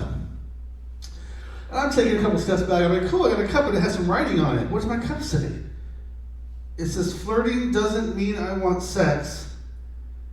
Ask for my yes every time." I'm like, okay, that's cool. She'll probably give these away to everybody, right? Nope. I I'll tell you, I wish I was making it up. Here's my cup. If you guys can see it, if the camera can see it, right there it is. If you can see it, it does truly say that. I'm not lying. It's legit. So I'm getting offended now. I'm like, oh, hell no. I'm going to tell her what I think about her. So I get ready to walk back there and tell her what I think. Then I realize there are some goodies in my cup. So before I go give her a piece of my mind, I'm going to find out what I got. What did I get? See, I got a little bracelet that says, ask for my yes every time. Great. I got a keychain. I like keychains. Cool keychain says, ask for my yes every time. I'm starting to get a hint here. I think there's a message somewhere. But then I pull out my third and final parting gift. Message received. I went back and had sex with her. Oh, shit.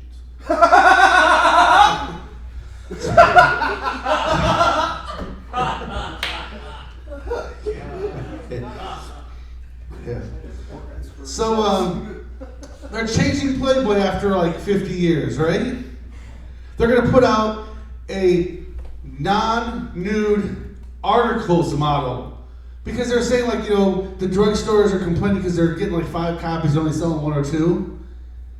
It's not because the women inside are nude. It's because everyone has access to the internet.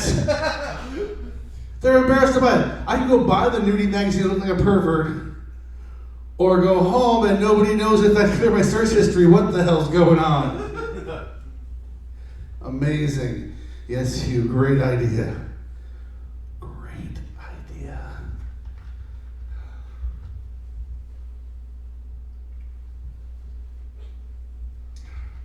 You know, 2 of the guys in the earlier show happened to mention porn. Yet both of them only talked about the dudes in porn.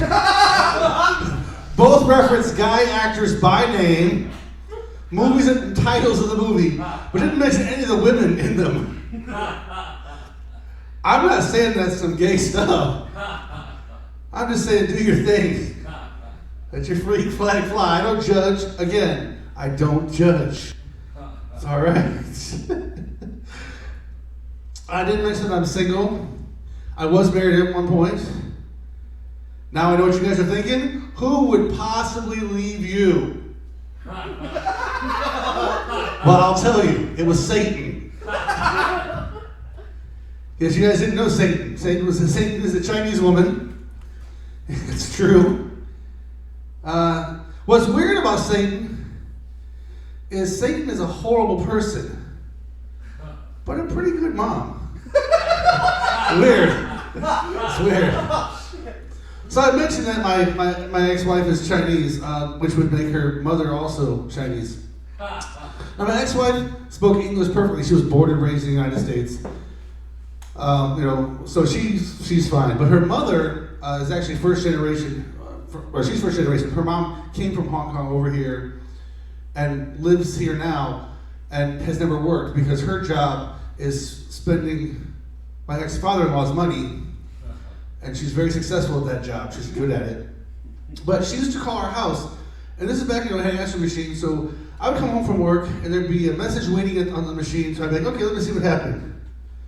Beep. Hello?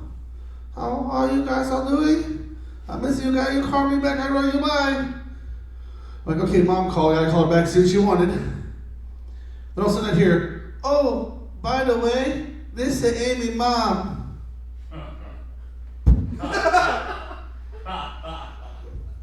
Glad you cleared that up. I wasn't sure if it was her or the Chinese restaurant down the street just really missing me. I keep my number before you go. You call us back. Right now we have special for you.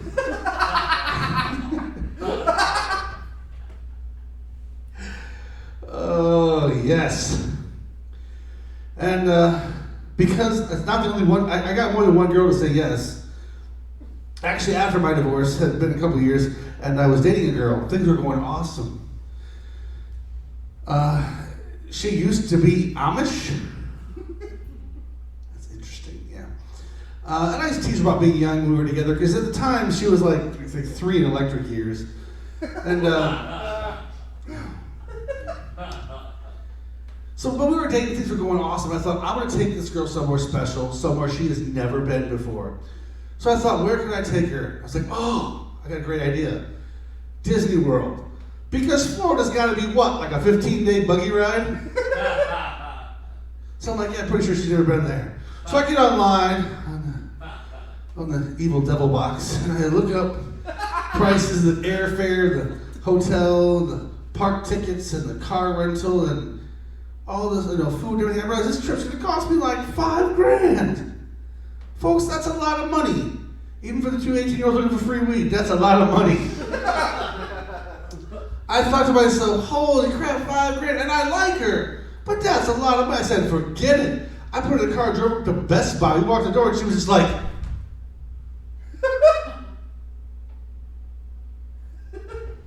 that was the best vacation ever. It was awesome.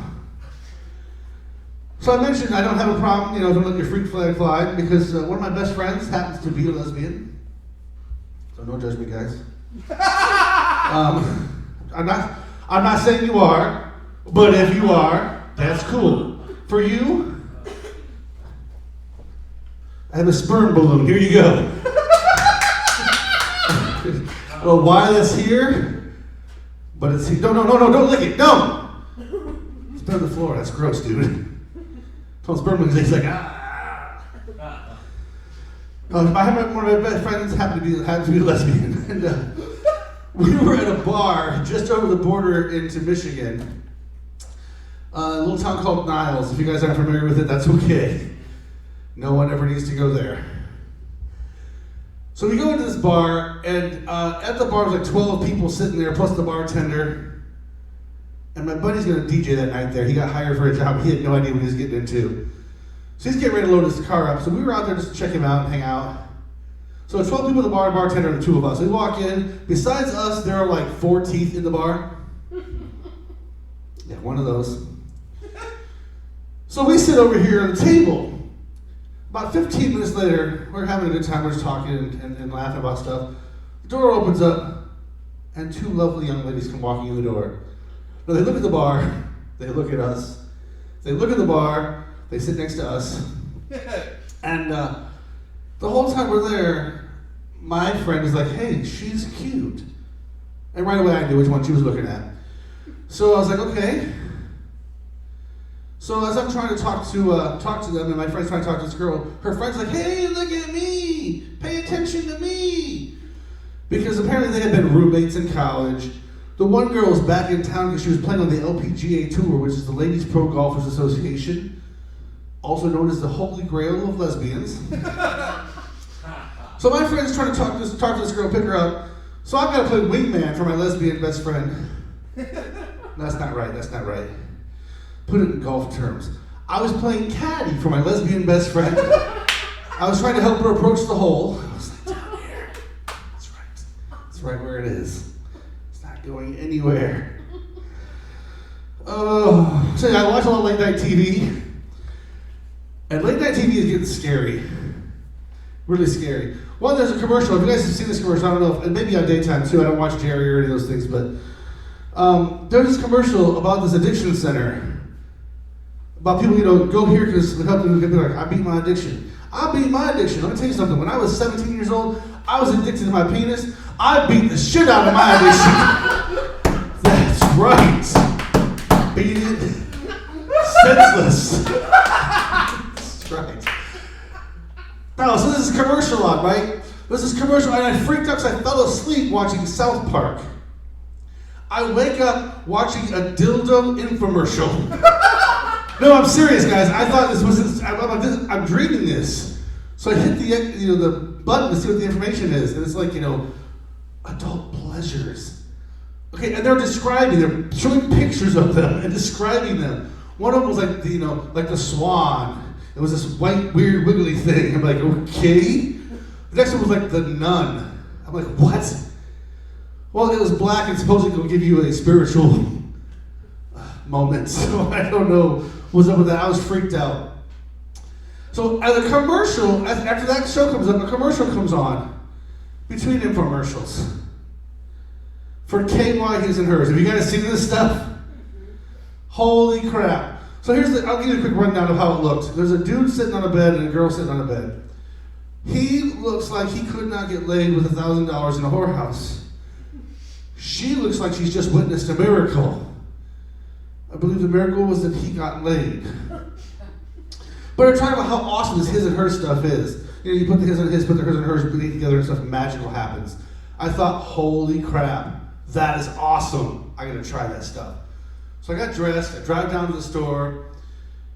So I get to Walmart at 3 a.m. That's where everybody shops, at 3 a.m.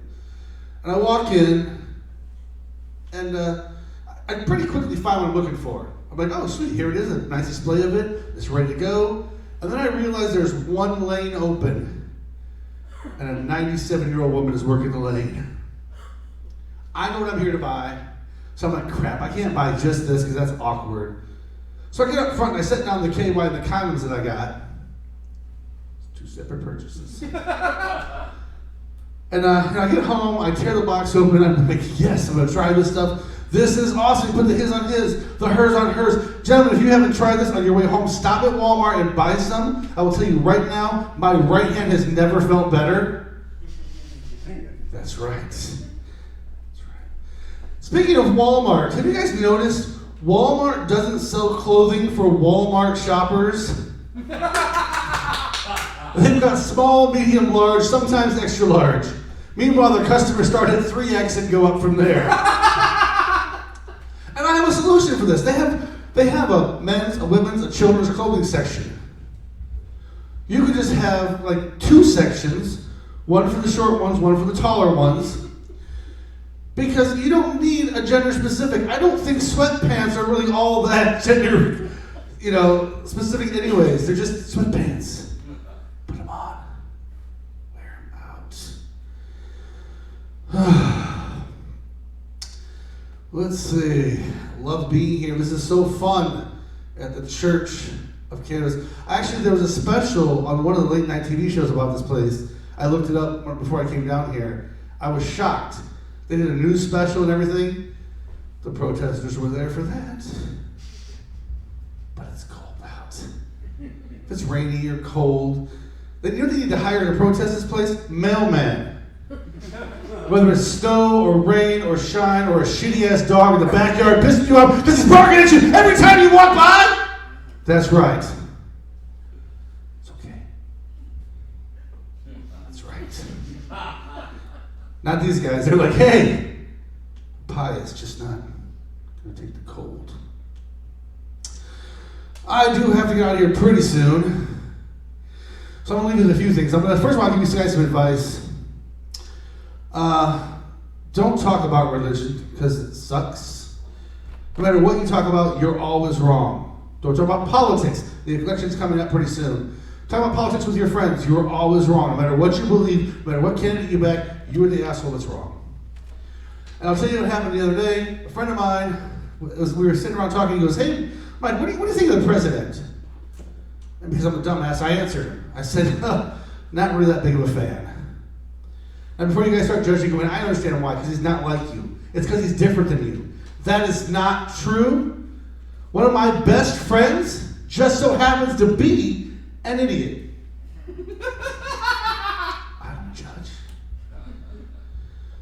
So I had to go to the hospital to visit a friend not too long ago, and he was getting released. He's like, hey, dude, you want to give me a ride home? I'm like, no, sweet, let's get out of here.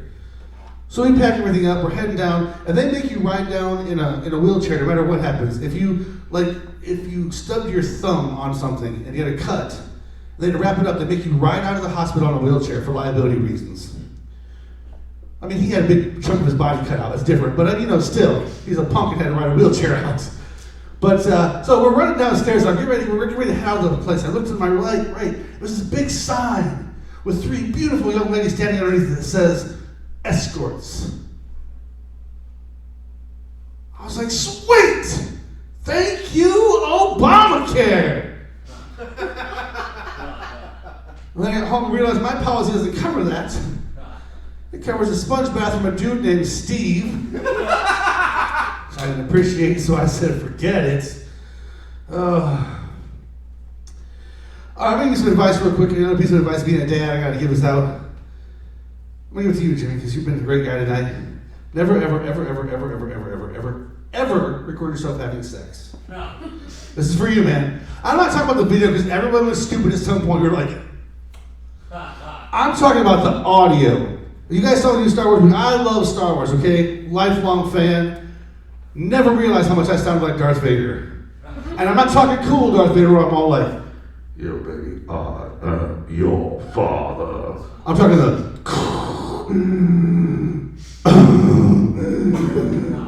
it is awful. That's right. So I mentioned my ex-wife's Chinese. I got a little girl, beautiful little girl. She's 8 years old. Love of my life, awesome. She's half Chinese, on my side, obviously. When she was a little girl, I used to take her everywhere I would go. I would take her to the store with me. I would take her everywhere. And people would always stop me and say the exact same damn thing. I'd be curious. They'd be stopping me and go, oh my God, she's beautiful. Where'd you get her? I'd be like, well, she's my daughter.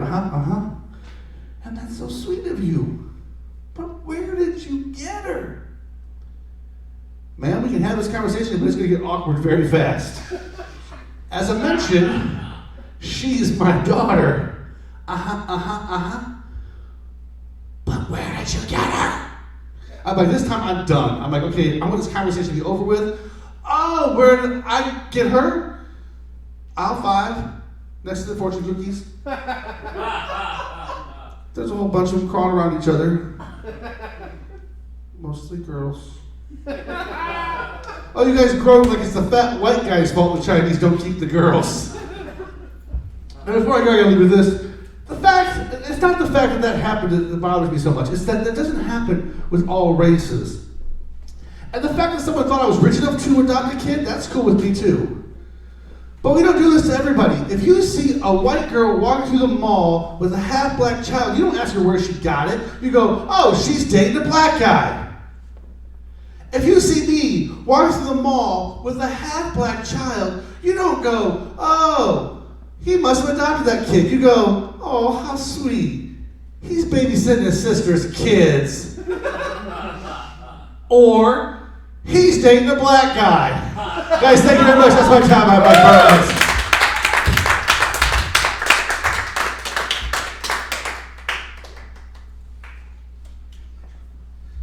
All right, keep it going. Mike Barnette, everyone. The Dog Lord Barnette, as he's called in the industry. I'm not going to mess around here. Your next comedian has toured with Def Jam. Give it up for Shank, everybody.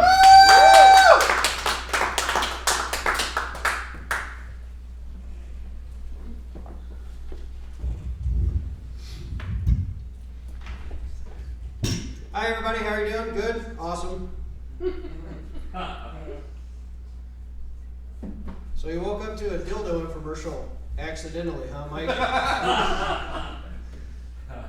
Is it just me, or don't you think they should have a big plastic giant pickle in the dildo inventory? Dildo.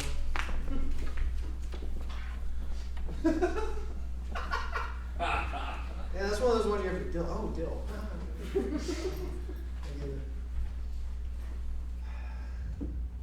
Mike was talking about Playboy earlier, doing the article thing or whatever. You know they're selling the Playboy Mansion. You hear about that? Want $200 million for that syphilis-encrusted place. $200 million. Guess who just? And there's a caveat too with the sale. Hugh Hefner has to stay there at the place. You guys know that, right? Yeah, Hugh has to stay if you buy the place for $200 million. Guess who just offered $80 million for it? That's right, Larry Flint from Penthouse. And he said he would only pay that if they kicked Hugh off the Playboy grounds. And I was just like, God, wouldn't that just make the greatest grumpy old men reboot? You know, like, get out of here, Hugh! I can't, I'm covered in syphilis.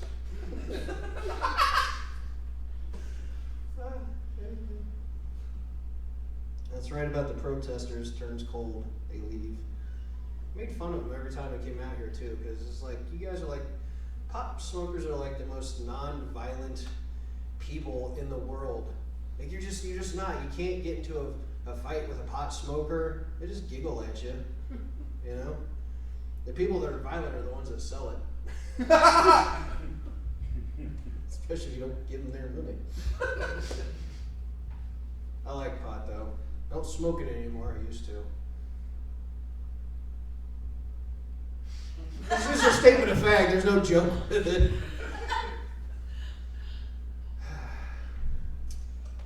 Mike was talking about like there's certain things you don't talk about, religion and politics, but good God, in the Church of Cannabis, there is nothing but religion and politics with this place. Because that's all anybody fights about with this place. It's like, it's not a religion. Give us pot, we want to be able to smoke it. I feel bad for you guys. Yeah. But you know what? Hey, guess what, pot smokers? They're legalizing it all over the country. Guess who just said yes to pot? Texas! It is like the biggest, most volatile, vitriol-filled red state in the country. Like, they are so Republican, they were ready to secede. Do you understand that? They're like, we'll just become our own country, screw immigrants, gays, and everything, but pot, that sounds okay. So it's going to happen. You know, it's going to happen. Everybody's going to have pot, you know, because, you know, Colorado, Washington, they paved the way for it. Well, good for them. Texas now, some other states, awesome. Then it's going to be legalized everywhere. But guess what? Kind of sucks for pot smokers. Kind of does. You know why? Because now you guys won't have shit to talk about. Not ever. You guys won't. Trust me, I grew up around pot smokers. That's all they did. Like, dude, man, legalize it, you know. You know all the things you do with pot? You like build a castle out of it. You know, you could run Mars. It's all kinds of stuff. Remember one guy was like, you know, pot, hemp oil, could use it to run cars. Matter of fact, local transportation, public transportation would be free if they ran it on hemp oil. And I thought, public transportation run on hemp oil. So that is what a cannabis is. Oh, God. Oh. I have been waiting weeks to do that joke. It's so bad. Oh, and I know Mike's back there, sitting back there going, motherfucker. He hates puns. I love them. Oh, yeah. Yeah, but politics, you know, and you know, and just as a side note, to the person, fuck them. No, we did. We pulled up, and that was the first thing we noticed, that they weren't here. And I was just like, man, you guys are, like Mike said, they're pussies. Like, no conviction. Like, you know, Jesus is on our side, but we don't have thinsulate gloves. Can't stay outside. It's a bit nipply. Politics. It's getting, you know what? And just, okay, just to feel the crowd. How many people are in here for Bernie Sanders? A couple, okay. Oh, somebody sat on their hand. All right, one of you. All right. Hillary Clinton, I almost said Hillary Duff. Hillary Clinton. Not a one of you. Good, because he's a fucking murderer. Yeah. Hey, Internet, she's a murderer. I will say, I'm probably going to die because I said it. Yeah. Look, don't believe me? Vince Foster. Look it up. Yeah. Doesn't matter who you're going to vote for. Doesn't matter. Trump, he's a joke. He's a joke. He's a big teddy bear with really bad hair. It's like a Teddy Ruxpin. They just put a really shitty, like, angry tape in it that's like, where's the racist hate tape? Put it in the Teddy Ruxpin with the shitty wig.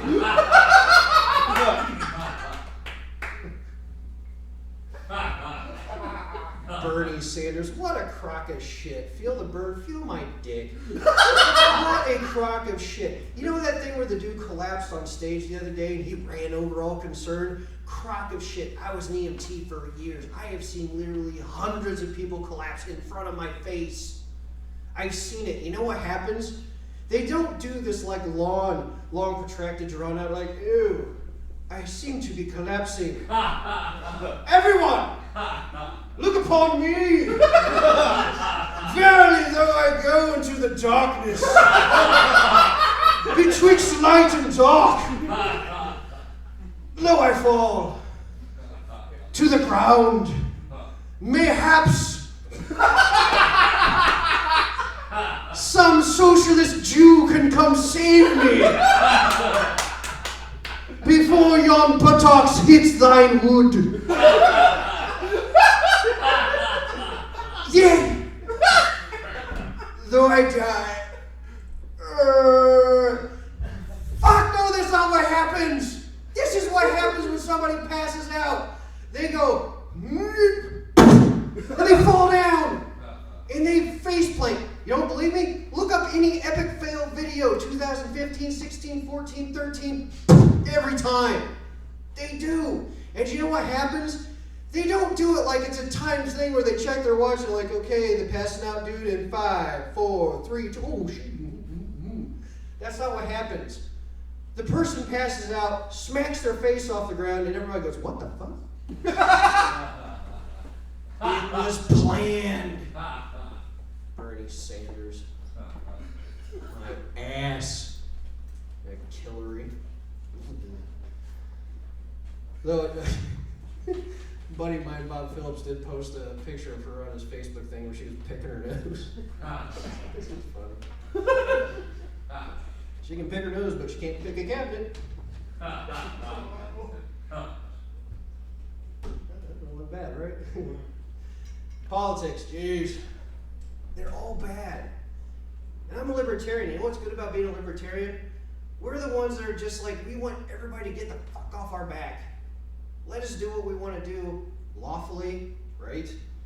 If you want to smoke pot, smoke pot. Who cares? If you want to be like Patrick and blowing guys in the behind the dumpsters before, you know, for the gas money home. So,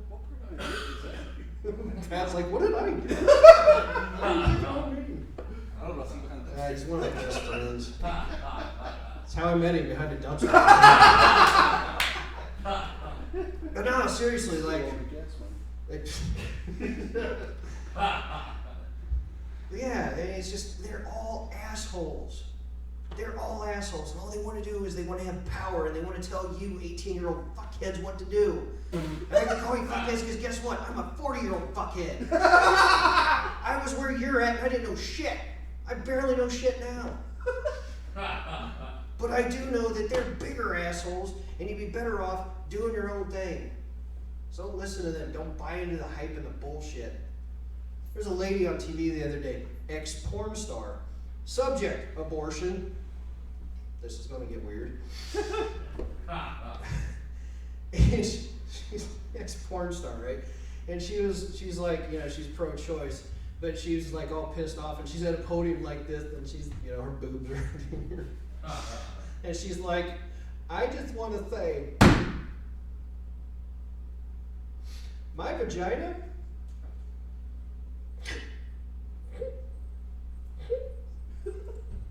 is not a battlefield. Her vagina is not a battlefield. That's what she said. And I remember thinking to myself, weren't you in Ghetto Gangbang 8? Like, your vagina may not be a battlefield, but I'm sure some swords have been crossed inside of it.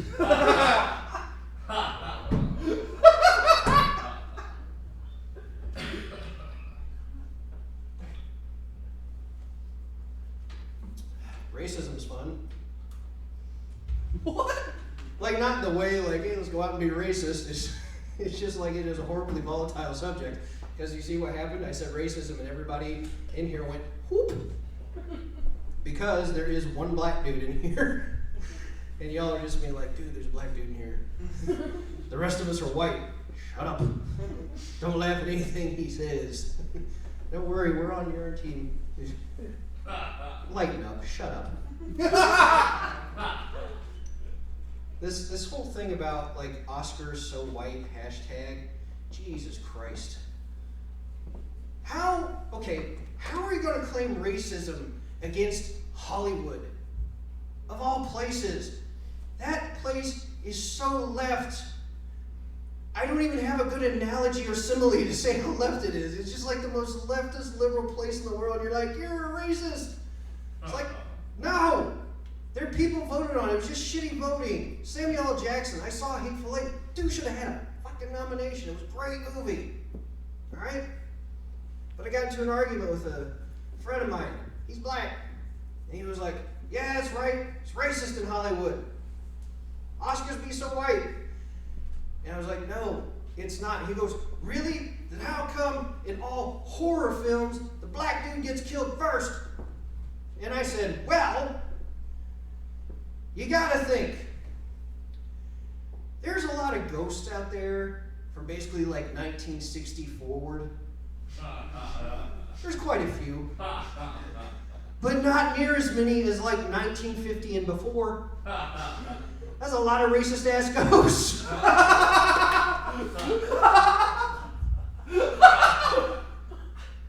Like, I'm not Chinese, but I can do math.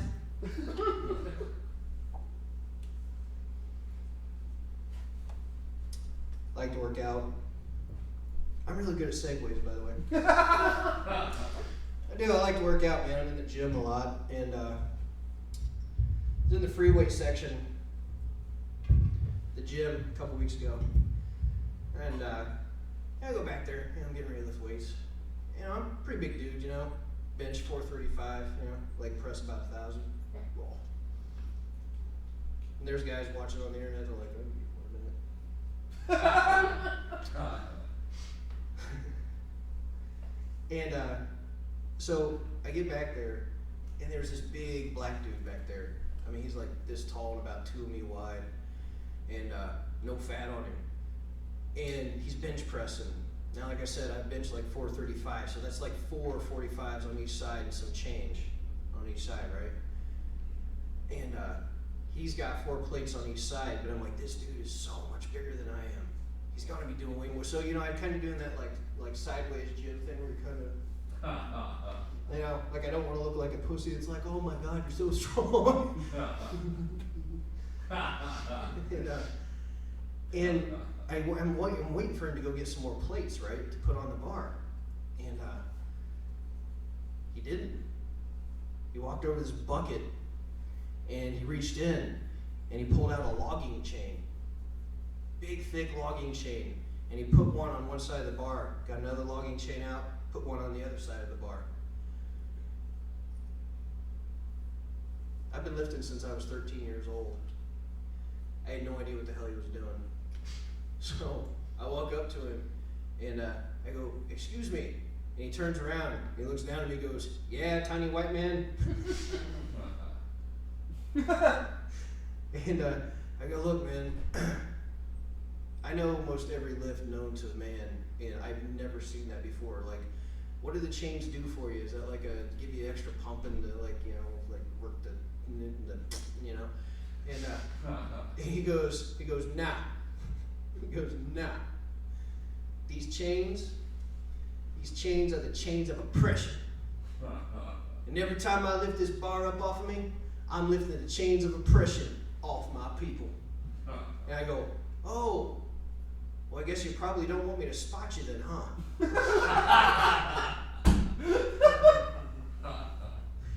I became friends with him.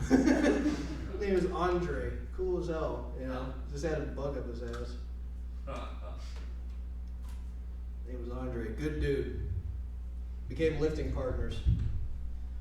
And he benches 580, by the way. Yeah, that's a big brother. And we're working out one day, right?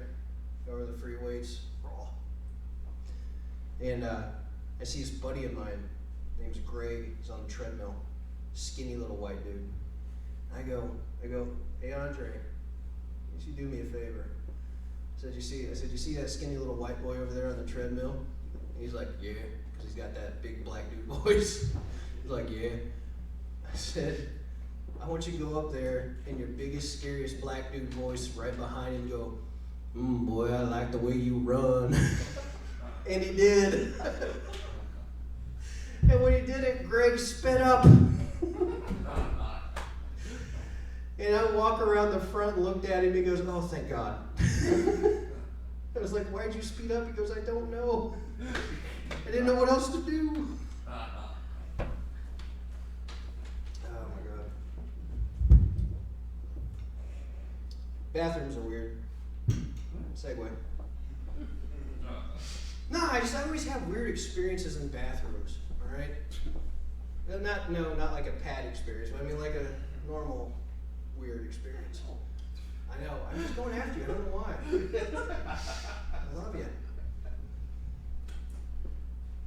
But like weird, and you know, I hate the whole like weird dichotomy of bathrooms too. I know, big word. Ooh, look it up.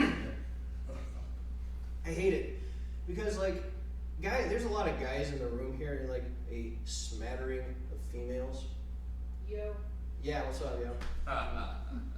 You can attest to this. Women's bathroom, full of pot puree, nice gilded mirrors, a couch perhaps if you're feeling faint like the dude on the Bernie Sanders stage. Stuff like that. Guys' bathrooms, usually like a dirty white 5-gallon bucket in the middle of the room and like a sick cat in the corner just looking at you going, "Whoa." Like a one light swinging. Because we don't matter, guys. I think you figured that out, especially with Valentine's Day coming up. What a joke. Valentine's Day.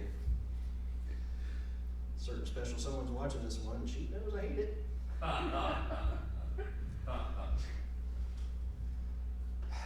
Bathrooms. I always have weird experiences in bathrooms.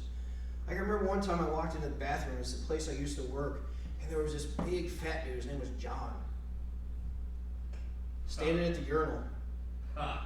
Yeah, I know, I get that John thing, but that's, you know, he was standing. Now guys, you know when we go to the urinal, we either unzip and boop, you know, well, some of us go boop, but, you know, do that thing. Or, you know, let the pants come down a little bit. This dude just dropped him straight to the floor. He's just standing there with him on the floor like a 2-year-old. And what was worse, his underwear was hanging down. It was ripped. The crotch was ripped out. It was like in 2 sections in the front and the back. It looked like a tattered curtain in a haunted house. Oh, it's fucked. Another time, that same bathroom. I mean, just maybe it's the fucking people I worked with. Same bathroom, I go in there. This black guy, he's standing there, and I do like a few impressions in my set. This is one of them, and this is spot on. This is how the dude was standing at the urinal, right? Ha! And I'm just, the only thing I think is like, what kind of hog does this dude have? And he's just like, ha! Because I tried that, and I don't. It's like,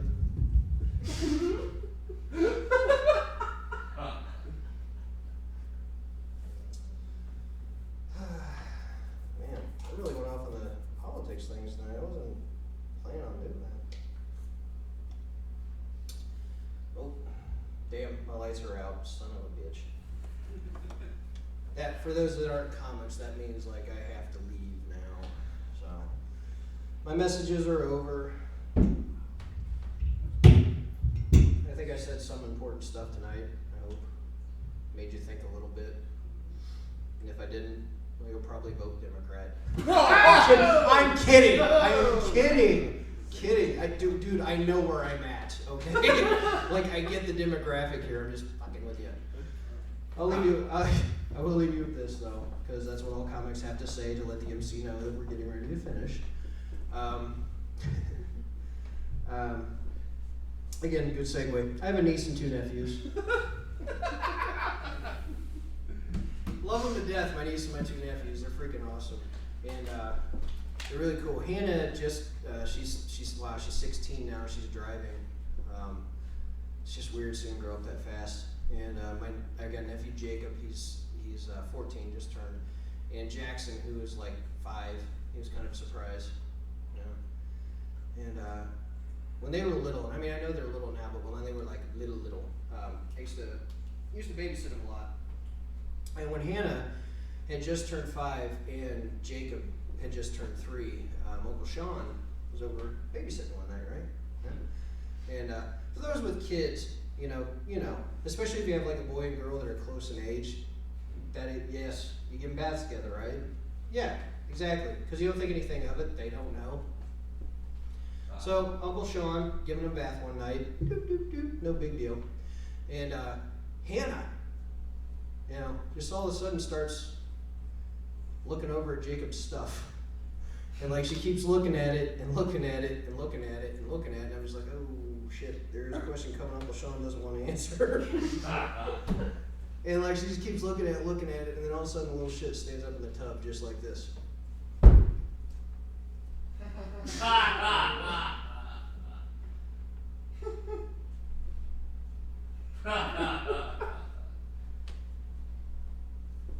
Uncle Sean,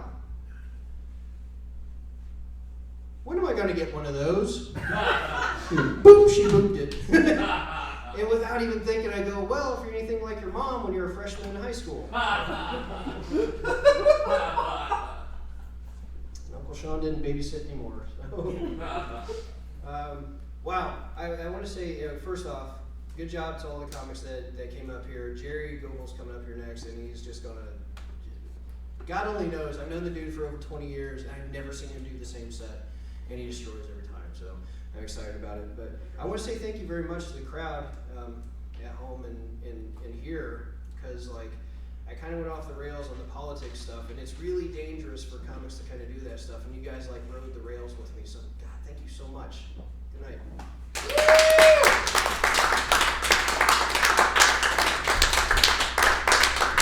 Give it go for Uncle Sean, everybody!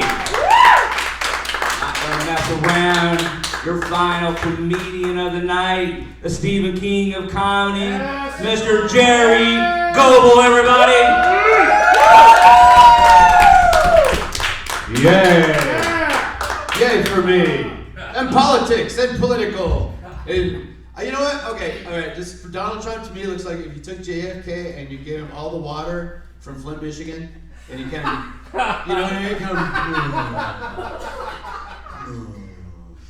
Kind of, I don't know. Maybe he took a lot of those vaccines with the heavy metals in it that they say.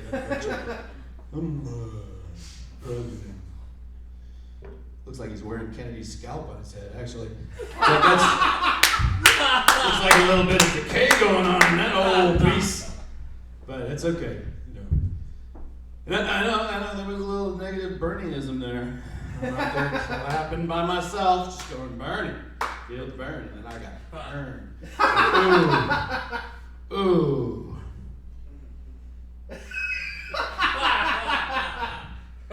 That epic rant Gerry was gonna do. I don't know. I'm an executive producer now. I fucking buy those guys. You know what I mean? It's like, which asshole do I want to spend more time with? Frankly, I could Bernie do my taxes, and Trump just filed bankruptcy for the 5th or 6th time for me. We have so much in common. Let's give him the treasury. No, whatever, dude. That's a guy who's gonna die in a bathtub. And riding the rails on political humor. There's like Trey Radels back in the room here, that coke snorting congressman for your welfare guy who, hasn't had a job pretty much since that. Well, he's a congressman still, but he's really not a job. Let's face it, going in and doing what they tell you to do really isn't that fucking hard. I mean, lots of Nazis did it. And they're just following orders, the new death camp we've got going now, Death Camp Indiana. Have you been there? Have you been to Death Camp Indiana? Oh, it's great. Eli Lilly, that's the main camp where they sell their heroin to the masses, and they slowly but surely eliminate everybody and take their money while letting them die when there's a cure that they fucking suppress evidence on. Oh, it's gonna be a great novel when it's finished. It's in an alternative reality. Yeah, right. It's, politics, whatever, those fucking guys are all bought. Bernie Sanders represents our alien overlords' attempts at finally talking sense to us. That's what that is. The lizard people are like, you dumbasses, what are you fracking for? It's in your water! Well, the Steelers are so tough, they're drinking diesel fuel in their water every day, right? I mean, that's for all you Steeler fans out there that are just fucking annoying. Holy shit. Steeler fan, I don't know, man. I've never met worse people.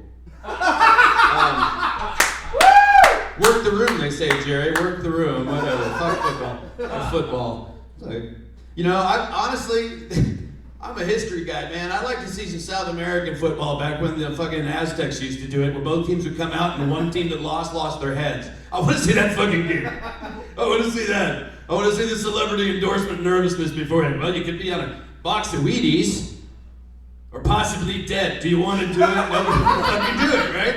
And then they'd have to spend all that money on educating people to not play games where they cut your heads off. You know, I don't know. We're not very brave.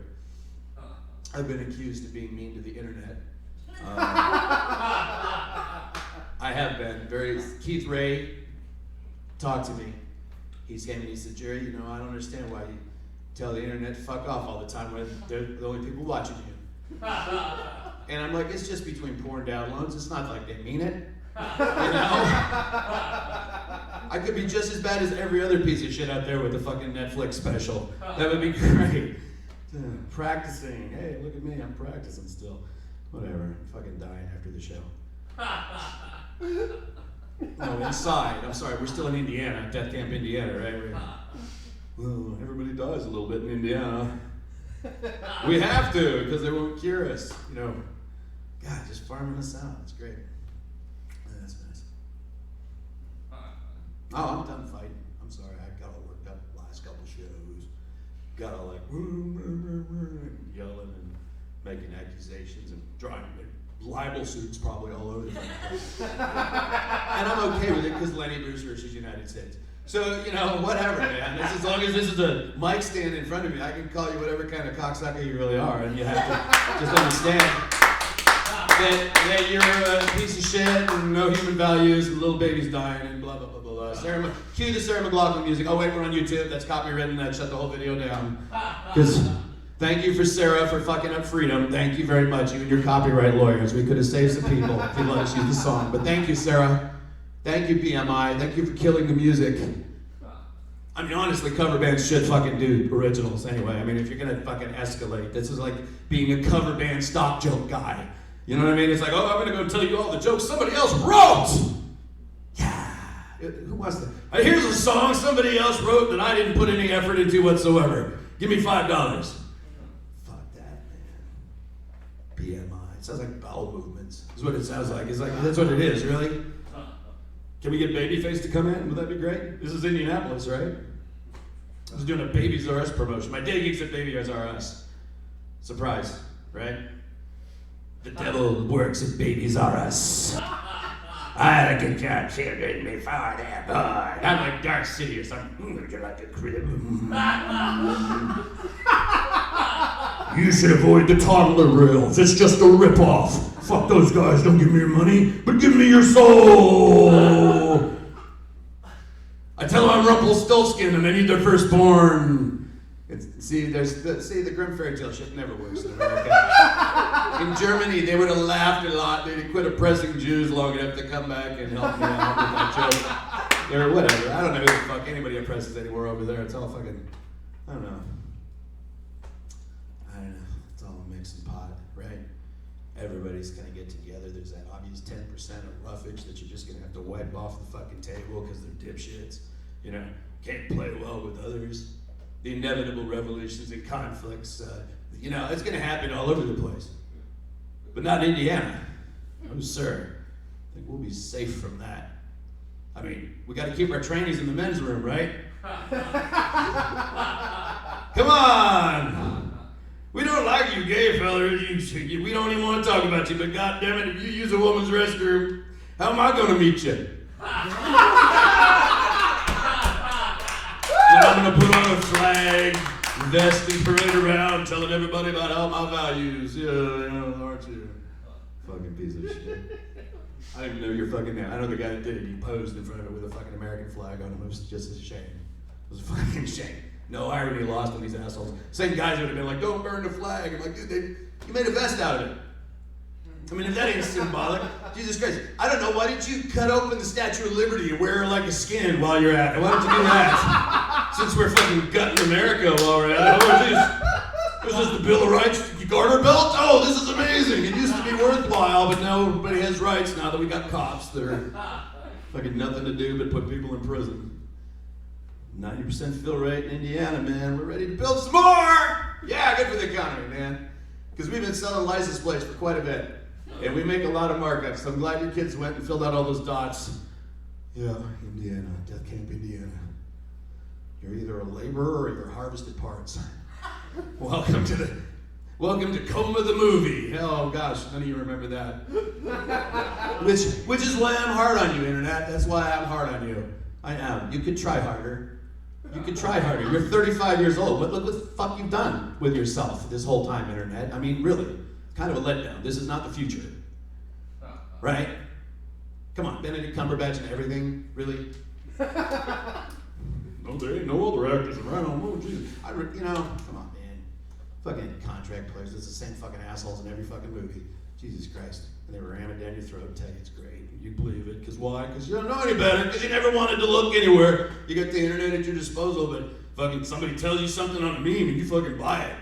Just, Abraham Lincoln Vampire Hunter. Where the fuck that come from? Oh, there's your history class for you. Doesn't matter anymore.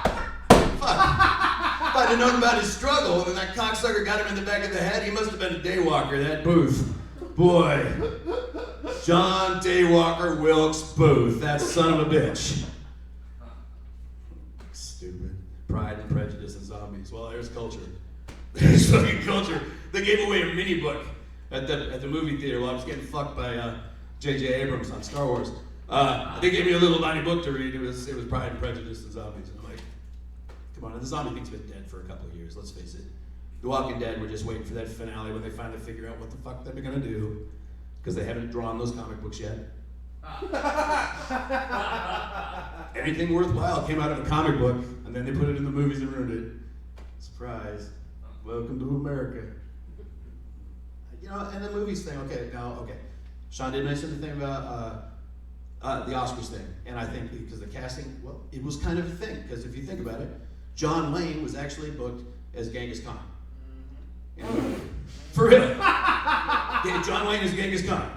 Well, we're gonna rape and pillage. Let's get over to those doggies and fuck some chickens. Come on, let's do it. Yippee-ki-yay. My marauding hordes. Really? Charlton Heston was a Mexican cop and one other one. That was a fucking Orson Welles end of the game for Orson.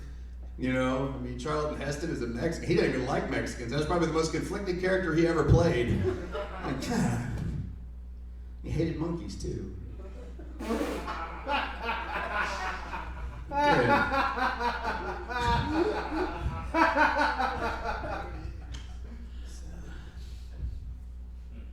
Yeah, I'm sorry, Internet. I didn't mean to be mean to you. I know we haven't talked a lot.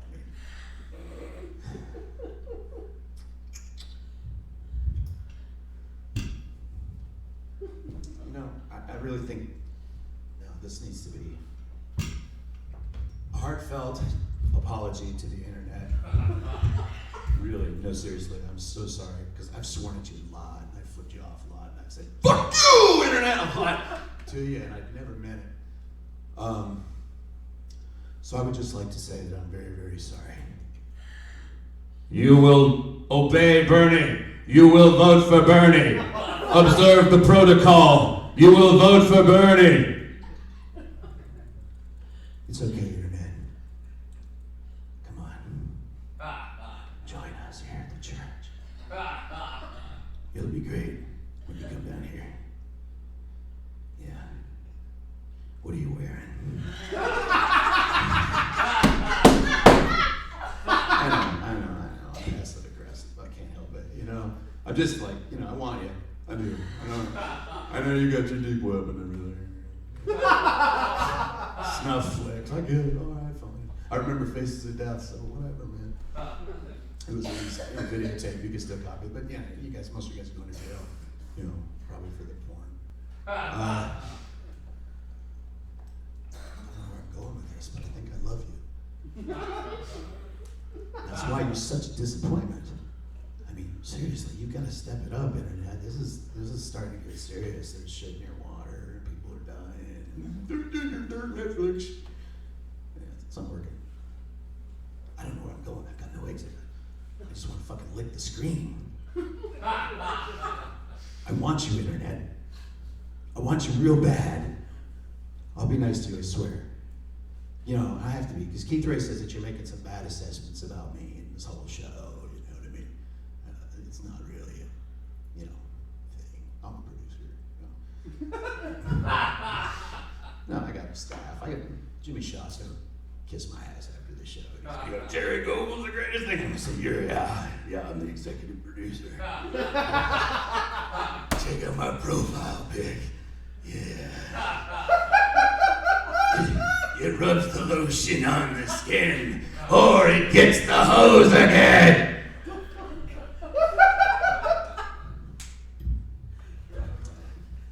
Okay, all right, sorry, back to business. I'm sorry. Give me about 10 minutes and I'll be back. So things I'm gonna miss in the future, I'm gonna miss knowing that people could roll their own joints. I'm gonna miss that in the future. I'm gonna miss, you know, sweating, hiding stuff, coming up in stash boxes. I'm gonna miss pomegranate weed. That's the weed with the seeds. Right? You remember pomegranate weed? Fucking young people today, seriously. You think you've struggled. You got, oh, I got my fucking vape on. Look at that. And you don't have no work. Where's your fucking skills? You know, it used to be you smoked some dope, you had to learn carpentry. You know, you were fucking building shit and working on the table and going, you know, I can put a bomb hitter in there and be like, sure, what the fuck, let's do this. Let's do this, but not anymore, man, because it's all gonna be fucking made for you in China by slave kids again, because it's America. And Mitch Daniels will send it overseas. And pomegranate weed was like that stuff that was that brown stuff. You don't see that anymore. Never gets over here. Nobody grows it anymore. I don't even know. I don't know if maybe it was brown because they stuck it up their ass when they brought it over or what. But all I know is it was seedy. And you twist that stuff and about 10,000 seeds would fall out. And it'd be like just a Plinko machine on your table. It's like it's raining Skittles. Look, Skittles. Keep rattling this. This is amazing. And then by the time you're done, you got like maybe a half a bowl out of it, and it was a quarter. And you're like, oh, Jesus Christ, that was a lot of seeds. You know, and then you gotta store them, right? Because you know maybe one day you'll plant them all, right? Yeah. Dreams.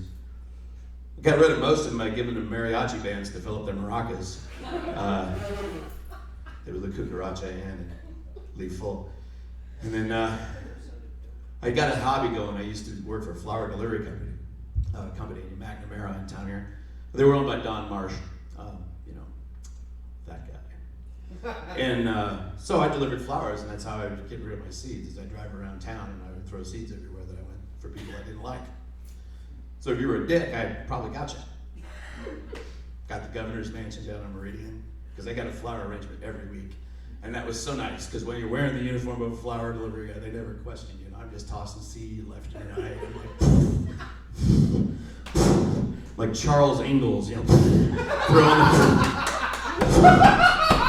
it's seeding day, and I gotta get home because I gotta drink a little half pint and do a little half pint. There's seed everywhere. It's like John Holmes or Johnny Appleseed, I don't know which, but there's seed everywhere. Got the Adopt a Highway meeting on Virginia Avenue, because that's the police adopt a highway on the road, which is really good, which was great. You know, I saturated that. I had to go out of my way because there were no deliveries there, obviously. But, you know, I had the jacket on, so it's okay. And nothing ever grew there. And but it was just an idea that, you know, if it did, that would be like the sure sign that you're losing. And the problem is only your gardeners would know. Well, it was real covert war, so I miss those days. Instagram. I remember when Instagram meant you used to live next door to your drug dealer. And you just be like, Ramon, come on over, buddy. Bring an ounce. Come on. You bring over a gram, and it'd be a little less Instagram, you know. A lot of seeds, a lot of stems, you know. What are you gonna do? You know, boil the stems and chew the seeds, right? So you sterilize yourself. So, you know, you don't have to worry about any accidental sex that may happen while you're smoking the weed. Never happened, but I wanted to be ready. That's all that mattered. I'm gonna do another 30 minutes just talking about my drug experiences. Have you, I think it's important, I don't know. Is this the big finish? I don't know, man. The internet and I just gotta make out so bad. This is just awkward table conversation, really. You guys are just, if you guys split, really. Come on, just hang out. Hang out. All right. Yeah, no, if you guys want to go, good.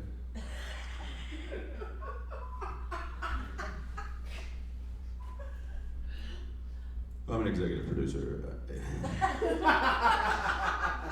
fucking cool. Yep. Got an LLC. Race car. It's a little tiny thing. Yep. Pretty fucking hybrid. Come on. Let's do it. Let's crash the hard drive. No, there's no jokes. And it's done. The end.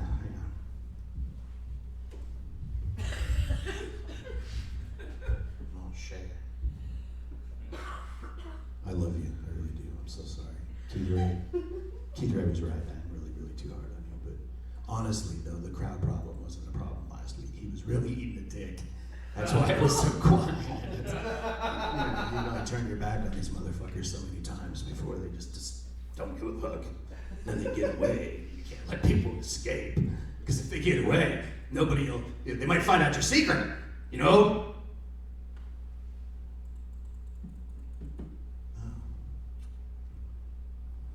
I said too much. I don't know. I've had other crowds that like me. I mean, maybe I'm just rushing things. I know how I'm at. I'm very impulsive. I'm very impetuous. I just say what's on my mind. You know. I love it. Well, you're like, okay, I'm telling you all my drug problem. Okay, fine. Just trying to share. I have some hobbies that are a little self-destructive. I got this game I like to play called My First Drug Deal. And what it is basically I turn on my tape recorder and I go buy drugs. It's a lot of fun. You get some crazy dialogue. That's something else I'm gonna miss. Being forced to sit with somebody you don't know for drugs. That's a long fucking afternoon. You're trying to be cool because you don't want the guy to fuck you. Because I don't know gram conversions for ounces. I don't know shit, dude. I'm totally lost. I'm like, give me a yard of that stuff. I don't know. A bushel and a peck, I don't fucking know. You find fucking dwarf and you make him measure it out. That's the way they did it in old England. Yeah. My SCA group says so it's true. You go in and try to be so desperate because it's like, I don't know, man, they feel bad. It's kind of an awkward relationship. You're not there because you like them. You know, it's not like what you and I have. It's, you know, they're just there providing you a thing, but then I'm a human, and I think, oh God, am I just like this mindless consumer that I, you know, go and buy this illegal stuff at some dude's house and sit through there and try to find a common ground. Then you realize that these conversations are unintentionally hilarious, and you'd start audio taping them all. All of them. All of them. You know, anyway, sorry, that's just a message to somebody that needs to know.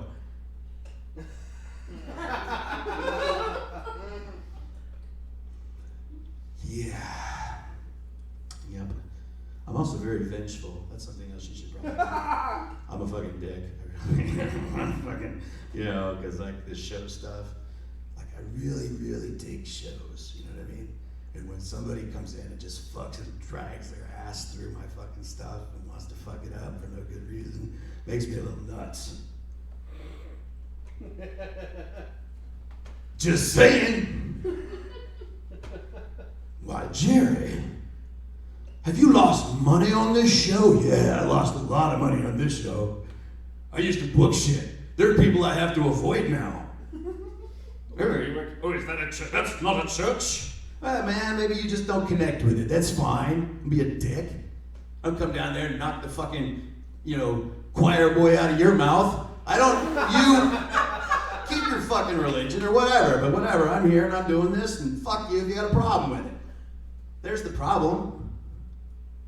If I was a regular person, I would just fucking just take it and be like, oh, you know, you're right, man, your feelings really matter. It's like, no, fuck you. Fuck you. Fuck you. You're an asshole. you're fucking cock blocking stuff, trying to stop it. I got dead people all over the fucking place. And, you know, dead babies. I'm trying to find that Barbara bitch up at the old courthouse. Just none of them, you know, they're not gonna vote on anything. We got dead people all over the place. But oh no, let's worry about rank and file shit, because we're a real church now. We're a real church. You know why? Because, you know, there's a bunch of them that want to start a splinter church. Yeah, because they're full of pricks. It's the whole fucking, is there a message there? Maybe. Maybe this is just the payoff of karma, motherfuckers. Maybe this is your curse. Me. When you come out and say that you're fucking shit up and it's a test, that's not a test. Oh no, if that's the definition of a test, I'm gonna test you like the fucking I-Step program, motherfucker. I'm going to, no, I'm not done. I'm not done by a long shot. I got a real big fucking mouth and no closer. How much you want to tell, Gerry? Gee, I don't know. How outraged am I? I don't know. Will somebody please tell a stock joke and get him worked up again? Crazy old Gerry goes off the rail. Ooh, somebody borrowed a meme from someone else. Look at him go. He's having a stroke up there. Gonna give away secrets and shit. You know why? Because he don't give a fuck. I was gonna make this big long end of life like audio tape of all these conversations of all these people that I've talked to, and it's gonna be the greatest fucking tape ever of just all audio. I call it the shut-in home companion. And it's just me by myself playing all these little memories of things that have happened, and you never know who they are, but it's some fucking great memories. One night I had a crackhead, who was threatening me, and I had another gang guy who was making gang signs, and I got in trouble because I didn't know it because my tape recorder looked like a taser. And he was all worked up and it's on thing, and I'm like, what's going on? And they're like, you're a dummy, Gerry. And I'm like, yeah, I'm kind of a dummy. And then they drag me through the place, and the guy pulls his fucking car up to the back doors with the lights blaring through the thing, looking for that dumb white boy. And I'm like, yeah, man, I'm the dumb white boy, but I'm doing 20 minutes. Hang on. Got a set to do. It's all on tape. All that stuff is on tape. It's great fun. Awesome. I've got hecklers chewing me out. I've got old men yelling at me after the show because I made a joke at their expense. Oh. Gee whiz. You know, I don't know. Take it for what it's worth.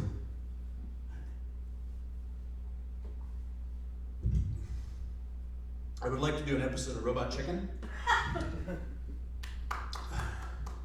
Since we're delusional, why not? Let's go for it. Claymation figures and toys, because after this tonight, I'm probably going home, and that's all they'll let me have. They'll be like, just put a padlock at the door, keep him away from anything he's going to try to drink. Give us some toys, action figures, something. I'll be in stop motioning it myself. I'll be like, oh, this is great. I'm Robot Chicken. I got a great episode planned though. Okay, so basically what you got is Ernie and Bert are police officers, right? From Sesame Street. They're a partner team thing, you know. And all of these puppets keep showing up dead, like mutilated in a horrible fashion. Sections cut out of them. What the fuck? Kukla, Fran, and Ollie. Who chopped the fuck out of them? Oh my God. Elmo. What did they do to Elmo? Oh God. Poor little Elmo. All the Jeff Dunhams are dead, but yay. So they gotta find the bad guy. And what they do is they find out, they have to get information from lamb chops. So it'd be like Silence of the Lamb Chop, right? Yeah, right. So the cops go and they're finding out, and they go in there and yeah, well, you better get some information from me. Well, quid pro quo. I want woo. And then they'll do the quid pro quo thing, and somebody will get semen thrown at them. But really, well, actually, that would have been the Elmo doll earlier. We probably should have kept that alive. And then you're gonna need semen thrown. You're gonna need Kevin Clash. Come on, he's an old professional. Oh. What's wrong with that? Was that wrong? That's just accurate reporting. Internet, back me up. Abraham Lincoln said so. Okay, so they go on, they're going out, they're looking for their Buffalo Bill, effectively.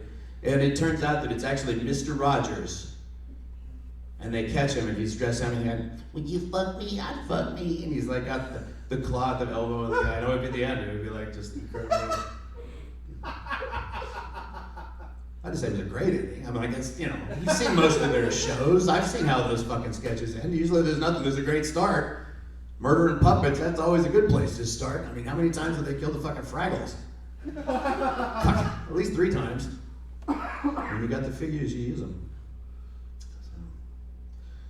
Okay, so I think, I don't know, man, I think I'm done. I'm finished. I'm an executive producer. Can I just walk off? That's the big finish. Sorry, Artie. Well,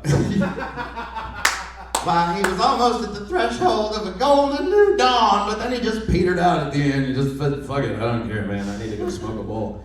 I'm fucking straightening out. And then I realized I'm in Indiana. Oh, fuck.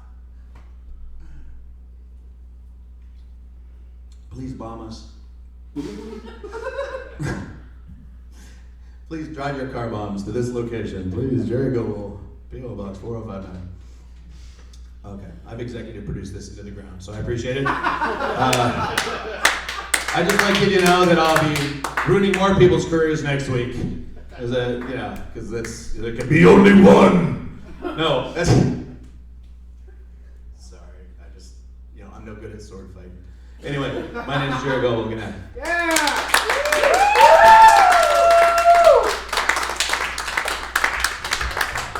Gerry Gobel, everyone, keep it going. I'm never watching this game again. Hey, thanks everybody for staying. Thank you guys for tuning in at home. Like the Facebook page.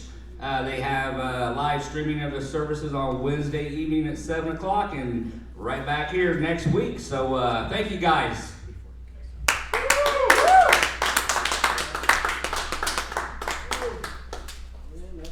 Hey, thank you guys.